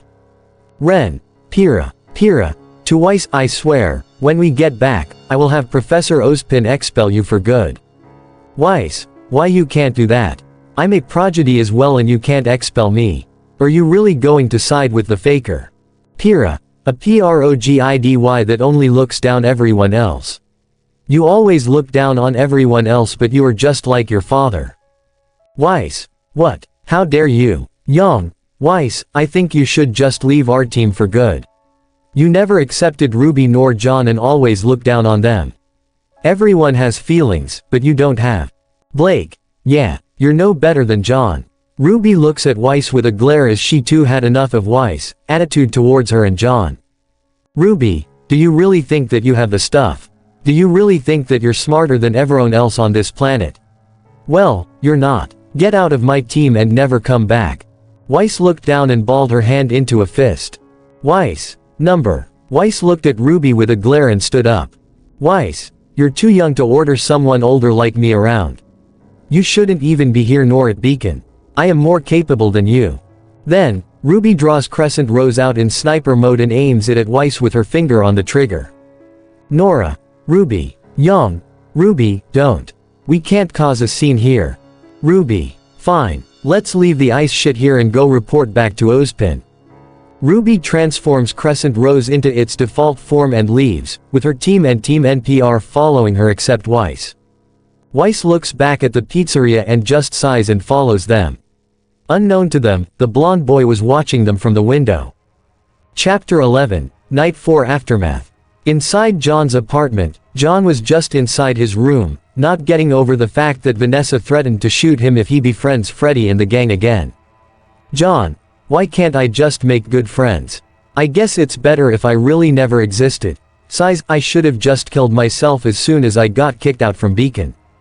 John curls up and goes to sleep. He wakes up in Emerald Forest again and saw the blonde kid again. John, hey. The blonde kid just looked at him in silence. John sees that he was accompanied by the other kids as well. John, look, I think you read Vanessa's mind. I just want to know why she wouldn't let me be friends with you. Blonde kid, because she's wrong. John, what? Blonde kid, do you still want to be friends with us? John nods and the boy smiled. Blonde kid, okay, then. Let me get you at night. John, okay. Then, John wakes up at the sight of someone knocking at the door. John wakes up and goes to answer it. John, what is it this time? He opens it and then sees someone he did not want to see.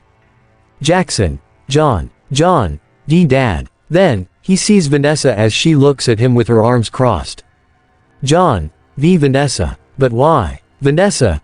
John, I think it's best if we explain. John, how could you? Vanessa, just come and have a. John, no, I am not sitting down with someone who just disowned for no reason. Jackson, son, John, I don't want to hear any excuses. I rather kill myself than listen to anything that either of you has to say. Vanessa, John, I hate you all. Hate you.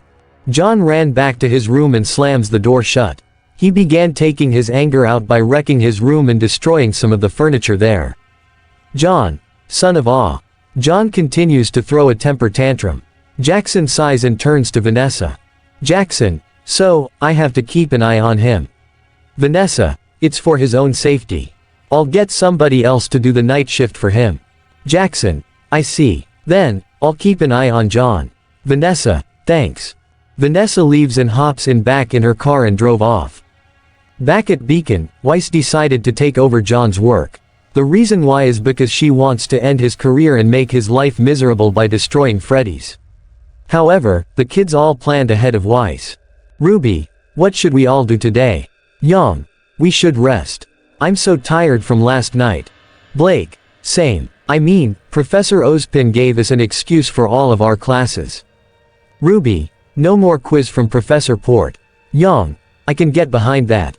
Blake, Wait, where's Weiss? You'll also like Young. Huh. Ruby, you don't think. Young. This is bad. Blake, is she going back to the pizzeria alone? Young. We have to stop her. Ruby, how? She would lock us out. After when we regretted on what we did to John, she still sided with Team CRDL in getting him expelled. Blake, and those animatronics were looking at her with a glare. Ruby, wait, remember what Freddy said, that he and the others took care of Team CRDL? Did none of you find it suspicious or disturbing? Young, yeah, now that you've mentioned it, I think that Freddy is hiding something. Blake, we need to get to the pizzeria before Weiss does. Ruby, Young, Ruby, what's wrong? Ruby, I think we should talk to Vanessa about this. What do you say? Young, I agree. What do you say, Blake? Blake, if it means of investigating more about that place, then why not? Ruby, Blake and Young got off from their beds and went to go after Weiss. Meanwhile, Weiss had already arrived at the pizzeria and had locked the door to avoid people from entering. Weiss, that should do it. There's no way that my so-called leader and her dimwit sister and teammate are getting in. Now to ruin that faker's carrier permanently. Weiss enters the office and checks the monitors. Soon, she finds Freddy, Bonnie and Chica looking at the camera from the stage. Weiss, impossible. How are you moving during the day?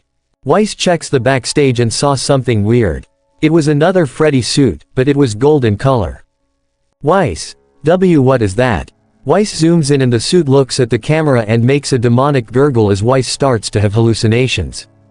Weiss, what is this? Weiss shakes off the hallucinations and sees the stage.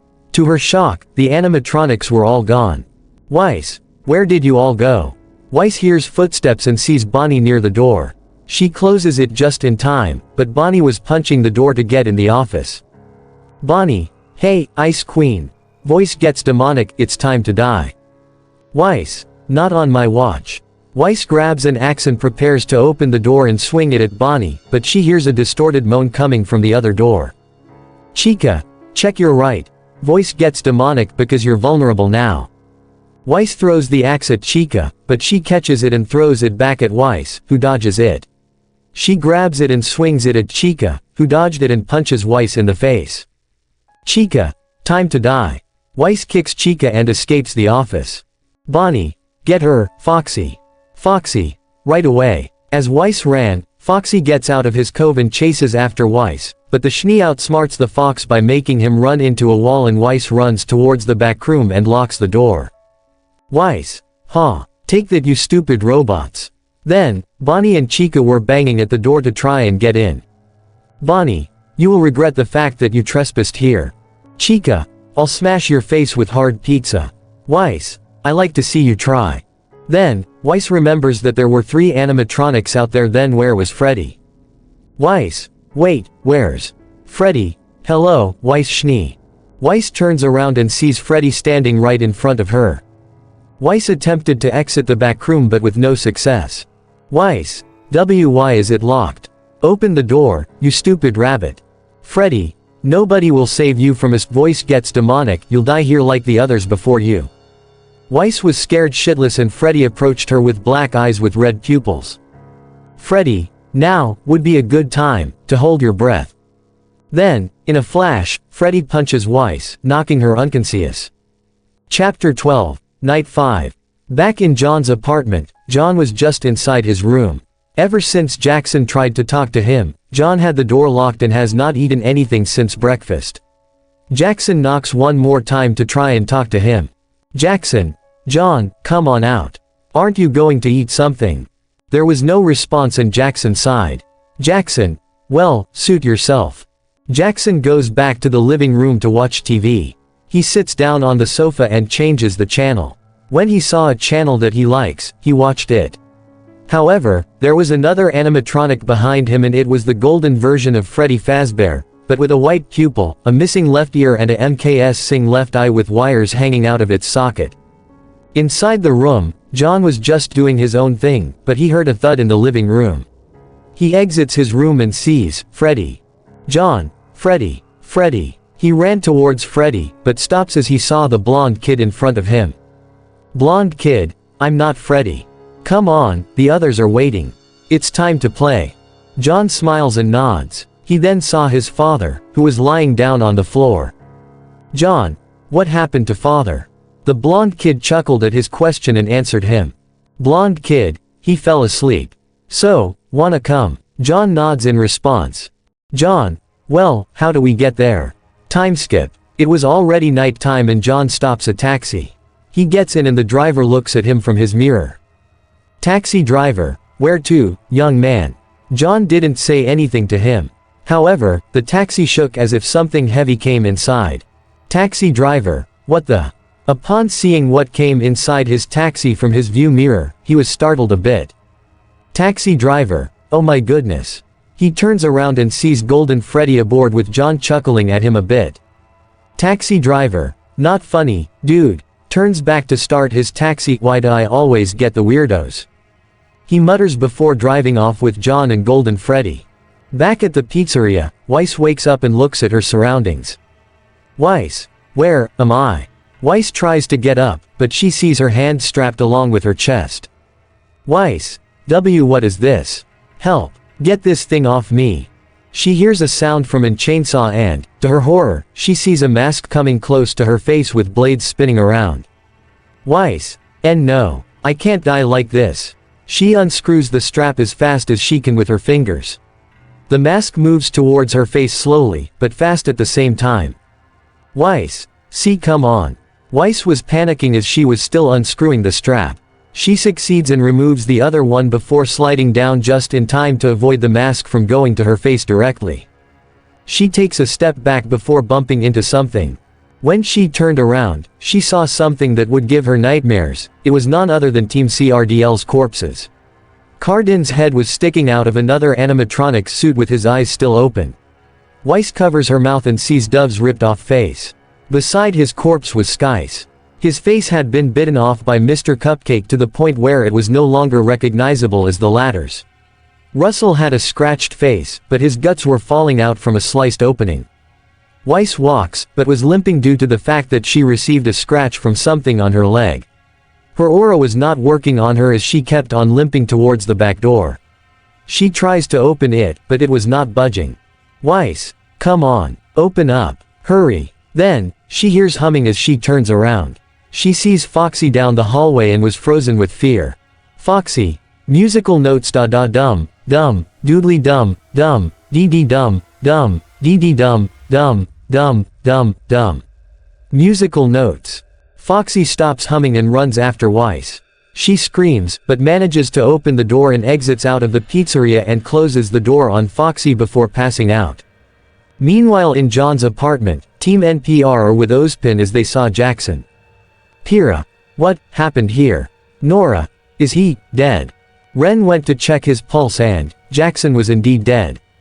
Ren. He's gone. Nora. I don't think John would kill his own father, right? Pira. Number. He's not that type of person. Someone must have broken in here to retrieve John. Ozpin.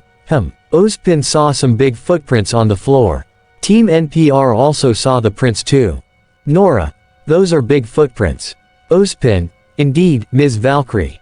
They're similar to Freddy and Bonnie's. Ren. Freddy and Bonnie. Pira. Wait, don't tell me. They looked at each other and realized what came after John and killed Jackson. Pira. How did the animatronics get? Pira was soon interrupted by her scroll vibrating. She picks it up and answers it. Pira. Hello. Ruby. Pira, we found Weiss. She's all scratched up and is losing blood. Pira. Why? What happened? Ruby. I don't know. Maybe she was attacked while trying to sabotage John's job. Pira. We're on our way. Where are you? Ruby. Me and my team are at Vanessa's. Hurry up. Pira. Right. She ends the call and turns to her teammates. Nora. Was that Ruby? Pira. Yeah. It seems Weiss just got karma. Ozpin. I'll have a talk with her once we end this. It seems accepting her was a big mistake. Nora. You think? Ren. Professor, we'll be going. Team RWBY just gave us their location. We'll meet you later. Ozpin. Very well, Mr. Ren. I'll call the police. Finish this nightmare once and for all. Is that clear to you all? Pira. Yes, Professor. Team NPR exit out of John's apartment to get to Vanessa's house. Meanwhile, John and Golden Freddy were standing outside the pizzeria. John. This is it, huh? Well, let's go and meet the others. John ran towards the pizzeria and sees that the front door was opened. He shrugged it off and enters. He felt that Golden Freddy did not go with him, and when he turned around, the yellow bear was already gone. John. Where did you go? Then, John decided to go in. The moment he went inside, he was greeted by the others who were happy to see him again. John. Freddy. Freddy. Welcome back, John. Are you ready for a big party? John. You know I am. Bonnie. Well, let's get this party started. Back with Weiss, she starts to wake up and looks at her surroundings. Weiss. Where am I? Vanessa. You're awake. You were found in the back entrance with multiple scratches. Weiss turns her head to see Vanessa, who is now wearing a tan shirt. Vanessa. I was honestly surprised that you survived. Weiss. Cut the bullcrap. Where am I? Vanessa. You're at my place. Weiss. I see. Weiss tries to get up slowly. As she does, she saw her teammates, who were very mad at her. Weiss. Ruby. Without a warning, Ruby slapped Weiss as her head turned to the right from the slap. She held her cheek in pain and looked at Ruby, who was very angry right now. Weiss. What was that for? Can't you not slap an injured person? Ruby. What were you thinking? Or trying to get yourself killed? Weiss. I was trying to stop those animatronics. What more do you think? Ruby. You being selfish. And you try to do everything by yourself. Just admit it, you can't do everything alone. Weiss. I can. Young. Weiss, you were trying to sabotage John's work. Weiss. So, what? He doesn't deserve a career, especially happiness. He deserves to be miserable for the rest of his life. Ruby. You son of a. Ruby tackles Weiss and proceeds to punch her repeatedly. Vanessa. Ruby. Blake. Wait, stop. Ruby. I will have Professor Ozpin expel you and have you out of my team forever. Ruby continued to punch Weiss in the face, but was soon restrained by Yang. Yang. Calm down, Ruby. Ruby. I'll have you out. You hear me? Vanessa. Enough. Both of you. They both turned towards Vanessa, who sat down inside. Vanessa. I guess hiring a Schnee was a mistake. Blake. Wait, you hired Weiss to take over John's shift. But, why? Vanessa. You don't understand. Ruby. Understand. Let me guess, you also wanted to make John's life miserable just like the others. Vanessa. Ruby. That's not. Ruby. Then why are you so desperate to keep John away from his job? Because if you don't tell us we will. Vanessa. Because he's in danger. They stood silent as Vanessa calmed down. Vanessa.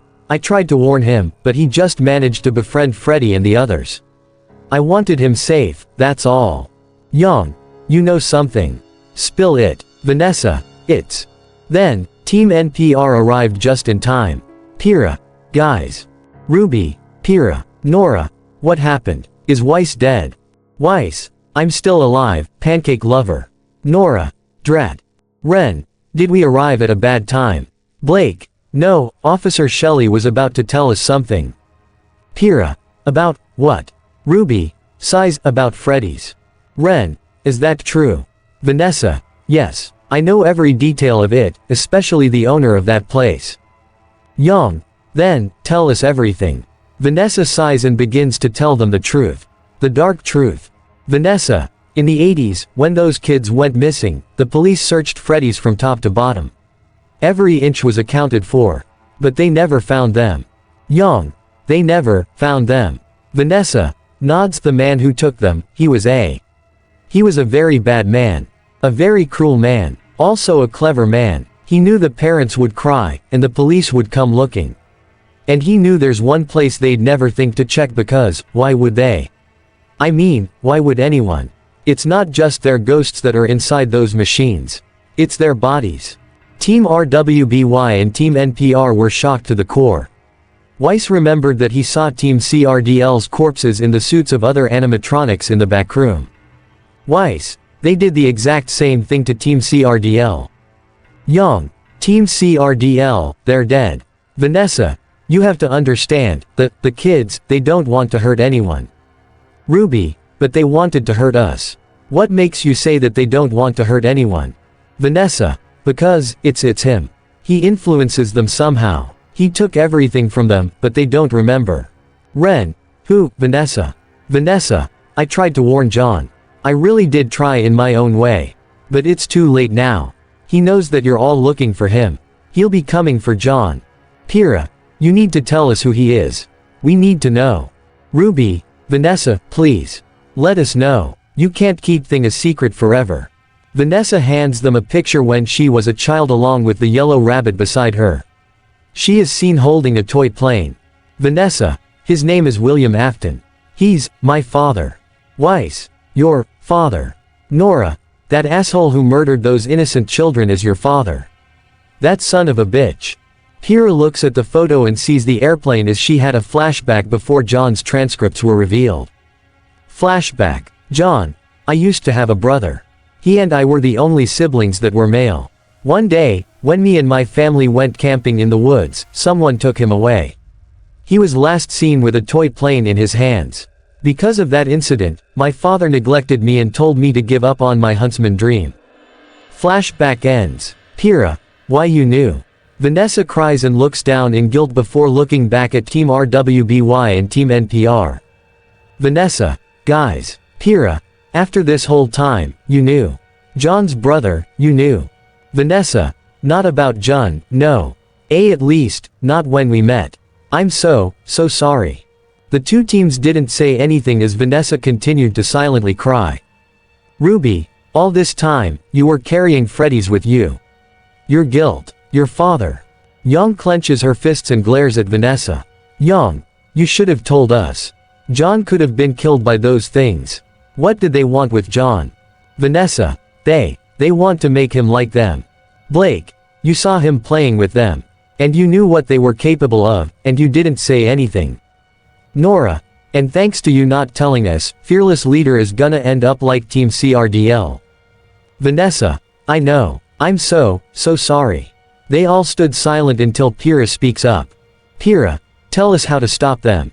Tell us how to save John. Back at the pizzeria, Freddy, Bonnie and Chica were performing, talking in your sleep, while John eats his pizza. Chica looks at him and offers John her hand, which he stood up from his chair and takes Chica's hand. Back at Vanessa's house, she gives Pyrrha a taser while the rest of her team and Team RWBY went to get Ozpin and the police for help. Vanessa, electricity. Electricity is the key. We use these for animal control. Pyrrha tests it out and it works. She puts it on her belt. Vanessa, it won't do permanent damage, but it'll mess with the animatronic circuitry. Hopefully it'll buy you some time. Pyrrha, thanks, Vanessa. Ruby, why don't you go with Pyrrha? Vanessa, I can't. Ren, why? Vanessa, if he's there, I won't be used to any of you, believe me. Blake, he really messed you up, didn't he? Vanessa, Pyrrha, take this. Vanessa gives Pyrrha a key and it was the key of her police car. Vanessa, you need to avoid the front entrance. Pyrrha, then, how do I get inside? Vanessa, there's an outlet vent on the east side of the building. That's the best way inside. Pyrrha, nods, got it. Ruby, Pyrrha, we'll meet you in a bit. Save John. Pyrrha nods and goes inside Vanessa's car and starts it before driving to the pizzeria at full speed. Pyrrha, I'm coming, John. Hang in there. She steps on the accelerator and drives. Time skip. Pyrrha parks the car and gets out. She heads for the outlet vent and opens it. She crawls inside and sees that the lights were on, meaning that the animatronics were performing for John. Pyrrha mutters, I won't let you hurt John. Pyrrha busts open the vent and sees Freddy and Bonnie performing with Freddy singing. She enters quietly and slides while trying to avoid not being seen by the animatronics. Freddy senses Pyrrha and looks at the floor before Pyrrha could even get spotted by him. Pyrrha hides underneath the stage while Freddy looks around with an angry expression. Freddy, who does not see Pyrrha, goes back to performing. She then sees John with Chica, who is inside the backstage. John, Chica, what are we doing here? Pyrrha scans the area around and sees a bucket of water, the same one John used when he cleaned the pizzeria from Team CRDL's vandalizing. She quietly gets the bucket and pours it on the floor of the stage. Pyrrha fires the taser, causing the circuits of Bonnie and Freddy to mess up and they both fall to the floor. The two were both deactivated. Pyrrha, take that, Fazbear. Chica shows John a black dog suit, which has the same springlock feature as the doll that John saw before. John, Chica, what are you trying to do? Soon, Chica's eyes glow orange as she grabs John and tries to force him to the springlock suit. John, wait. What are you doing? Chica, be one of us, John. John, Chica, stop. Please. Pyrrha hears John screaming. Pyrrha, John, Chica, come on, John. Aren't we friends? John struggles to fend Chica off. Soon, Pyrrha busts the door open. Pyrrha, hey, duck. Chica looks at Pyrrha with an angry expression. Chica, what did you just call me? Pyrrha, leave John alone, you uncanny duck. Chica grows angry and approaches Pyrrha to try and attack her. Chica, I'm not a duck, you silly face. I'm a chicken. Pyrrha, I don't give a damn of what you are. Pyrrha touches Chica in the eye as she gets electrocuted. Chica, ah. Chica soon stops moving and falls backwards, being deactivated. Pyrrha, John. John looks at Pyrrha and was confused. John, Pyrrha, are you alright, John? John, I'm fine. What are you doing here? Pyrrha, saving you. John looks at Chica's deactivated body. John, I don't know what's wrong with her. I don't get it why she tried to force me into that springlock suit. Pyrrha, John, I know this won't fix anything, but I'm sorry. I've been an idiot that I've been trying to avoid you from participating in every way possible that can get you hurt. John, say sorry later. We have to get out of here now.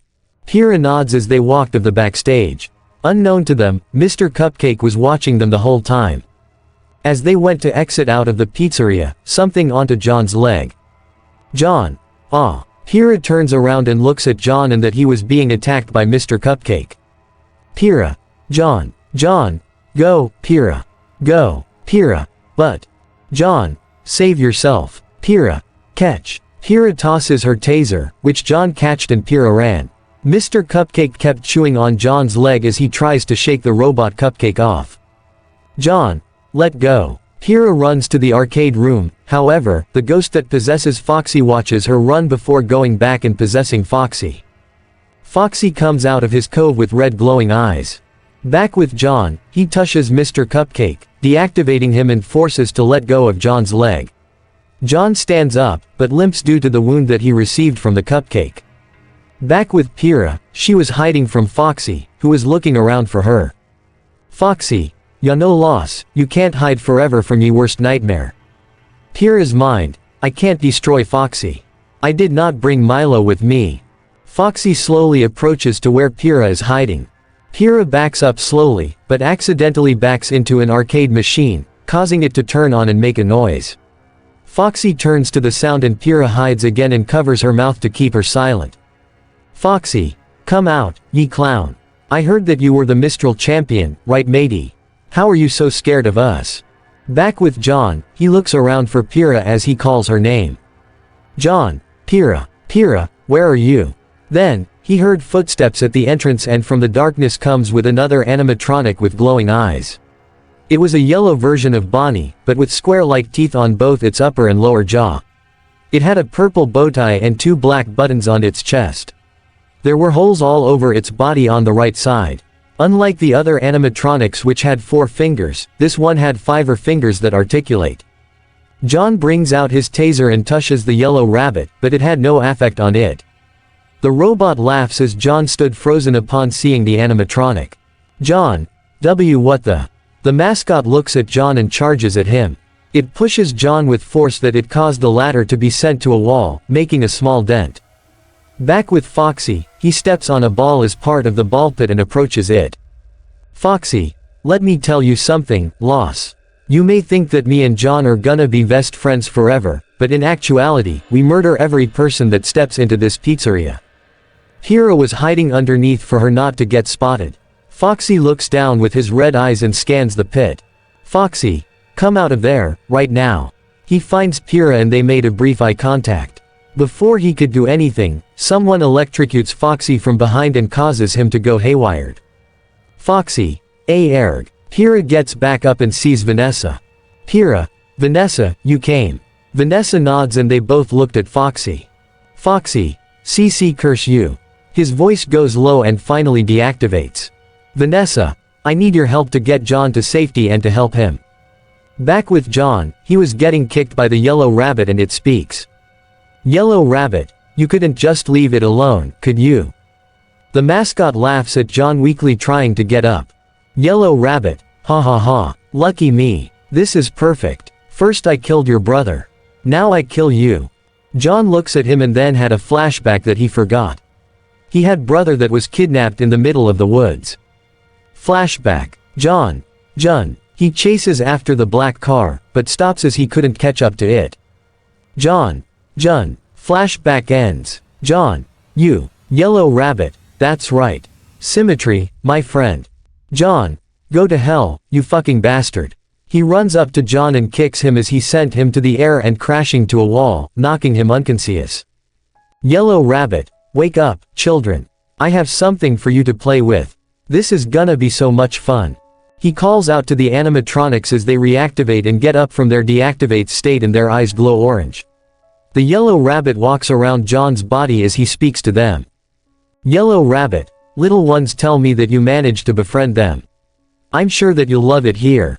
After all, you hate your so-called friends back at Beacon, right?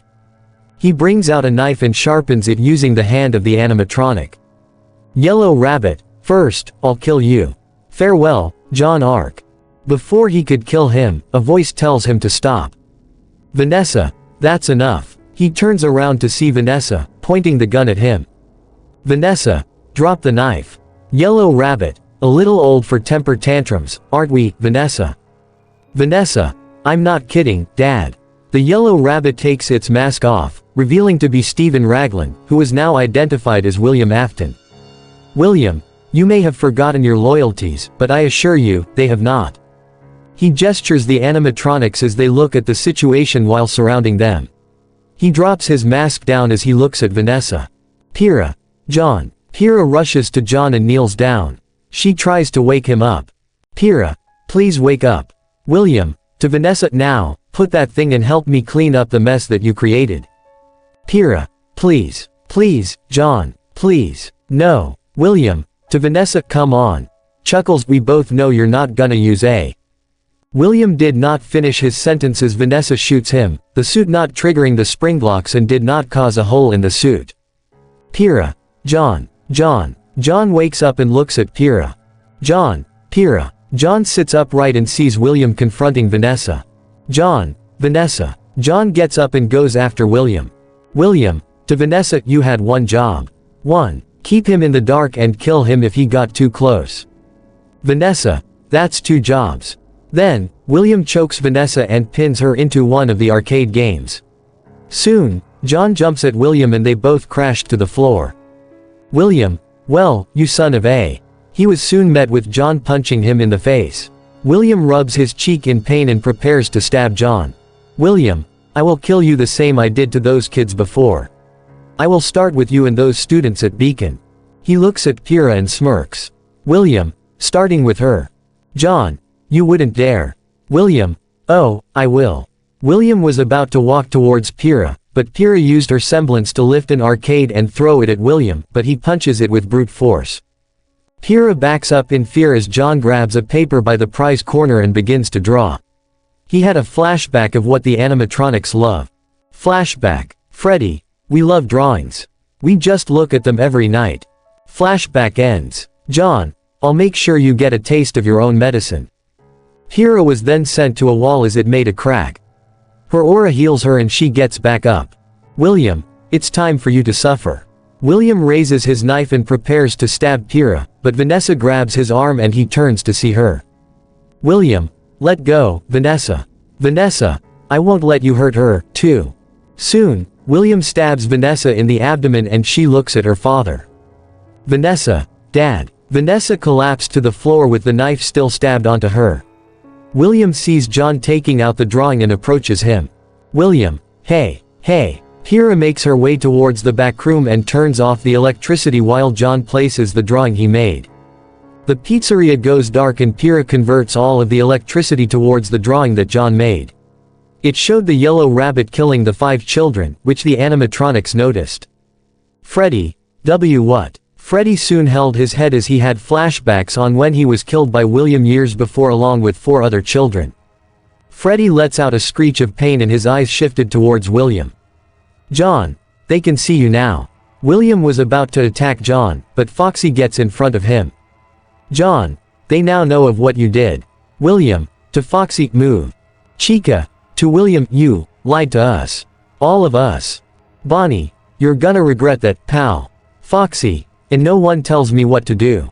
The angry animatronics walk closer towards William and surround him. Pyrrha makes her way back to dining area and John runs up to her.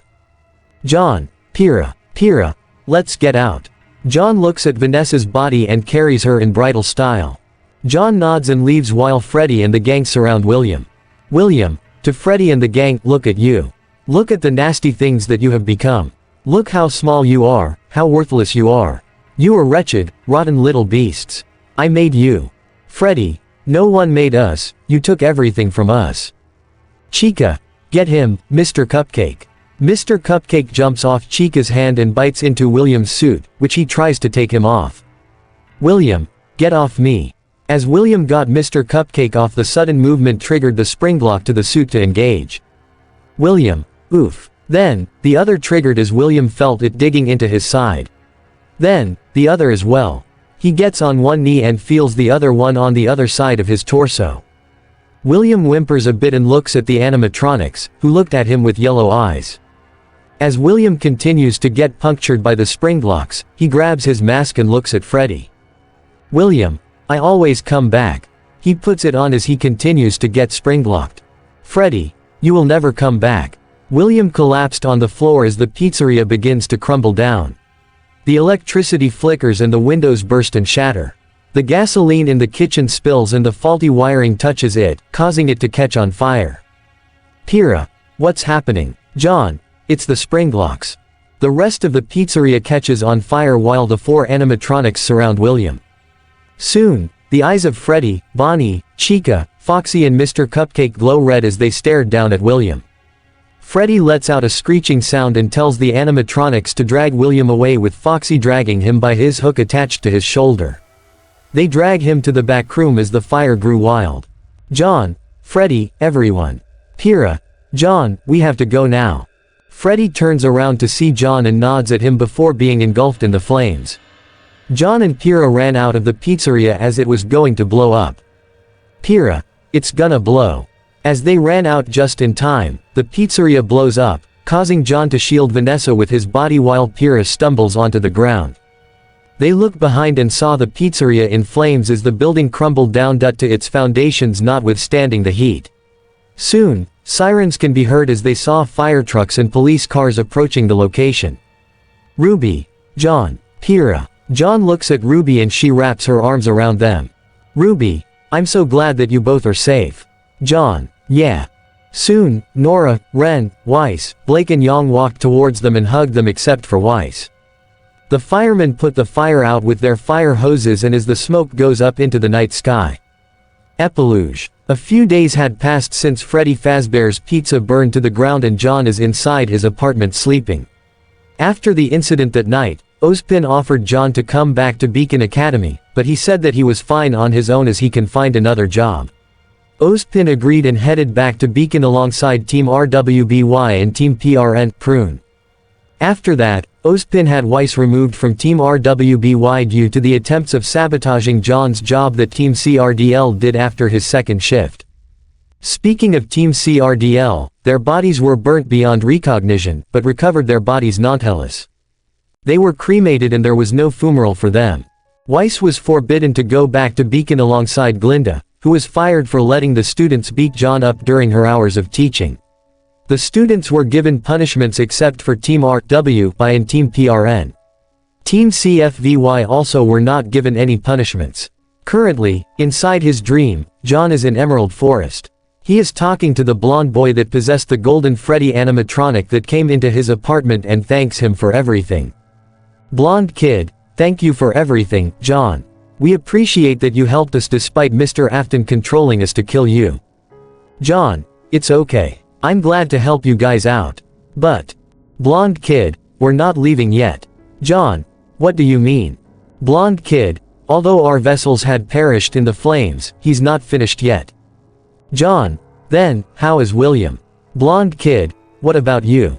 What are you going to do now since you don't want to go back to Beacon? John, to be honest, I haven't thought it through. Blonde kid, then, find something. We'll meet again, Jaune Arc. John wakes up to the sound of his alarm beeping. He stops it and gets out of bed. Time skip. After eating breakfast and taking a shower, John puts on some fresh new clothes.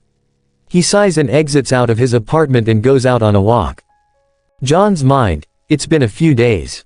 I wonder if they found Freddy and the others' remains in that fire. William is still alive out there and I'll stop him no matter what. He goes to the park and sits down. Deep inside, he wanted to be at Freddy's again, but it was gone. He just hopes that he can find the remains of Freddy and the others and can repair them. John. He looks at the newspaper and it was still news about the pizzeria burning down. He sighs and tosses it aside. John, I just hope you guys are okay. Soon, he was met by Pyrrha and Team RW by along with Nora and Ren. Pyrrha, hello, John. John, hey, Pyrrha, we have something to tell you. We want to apologize to you after everything we did. John looks away and decides not to say anything. Ren, John, I know you're angry at us and you have the right to be, but at least try to forgive others. If you're not going to accept our apology, then that's fine. Blake, exactly. You don't have to go back to Beacon. John sighs and looks at both teams. John, you're all forgiven, but I don't want to be with all of you right now. I have to be somewhere.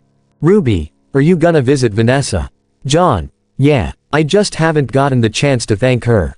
John gets up and walks towards the hospital with Team RW and Team PRN following him. Time skip. They arrived at the hospital as John goes to Vanessa's room. Inside her room were wires attached to her as she was in a deep sleep, but breathing non-hellas. John stood beside her bed and talks to her. John, Vanessa, I don't know if you can hear any of this, but, I'm having a hard time just processing everything that happened. But you were there for me and Pyrrha when it mattered the most. And I don't think that either of us would be here today if it weren't for you. So get better. And I'll be here when you wake up. John holds Vanessa's hand and prays that she can make a full recovery. Mini time skip. John soon gets out of her room and walks down the hallway. Time skip. After visiting Vanessa, John brings everyone to a restaurant where they ordered spaghetti with meatballs. As they were enjoying their meal, Ren notices that John was playing with his food. Ren, what's wrong, John? John, I'm just worried about Freddy and the others. I hope they made it out just in time as well. They looked at John as he continued to play with his food. Soon, Pyrrha spoke up. Pyrrha, I'm sure they made it out, but we don't know what could happen. John, they're my friends, Pyrrha. I just want to be with them again. Pyrrha, I know that. But, you can never know what might happen. I just have a feeling that this isn't over yet. John, I know. William is still alive out there and he'll do the same thing over again. Ruby, how is he even alive? John, I don't know. I just have this feeling that he really is alive. Young, even if he is, we'll stop him. Blake, at least we have one problem out of the way. Ruby, yeah. John, are you coming back to Beacon? John, no, Ruby. No one would welcome me back, so I guess I can work again. Blake, where exactly? John, I don't know. Maybe at another pizzeria that isn't Freddy's. Nora, or in a pancake shop. John and Ren, no. Young, well, I guess things are easier without Weiss. No complaining, no bitching around, etc. Ruby, we all agree on that. John, she's an ice bitch and an ice cunt. They all laugh at John's statement as they continued to eat their meal. Back at a burnt-down Freddy Fazbear's pizzeria, William was still being spring-locked inside the yellow rabbit suit as he was groaning and moaning in pain. He sees the blonde kid looking at him with an angered face. William tries to reach out to him, but the springlocks prevented him in doing so. The blonde kid closes the door, leaving William to die inside. End credit scene. In the middle of nowhere, a distorted voice can be heard speaking the following letters one by one.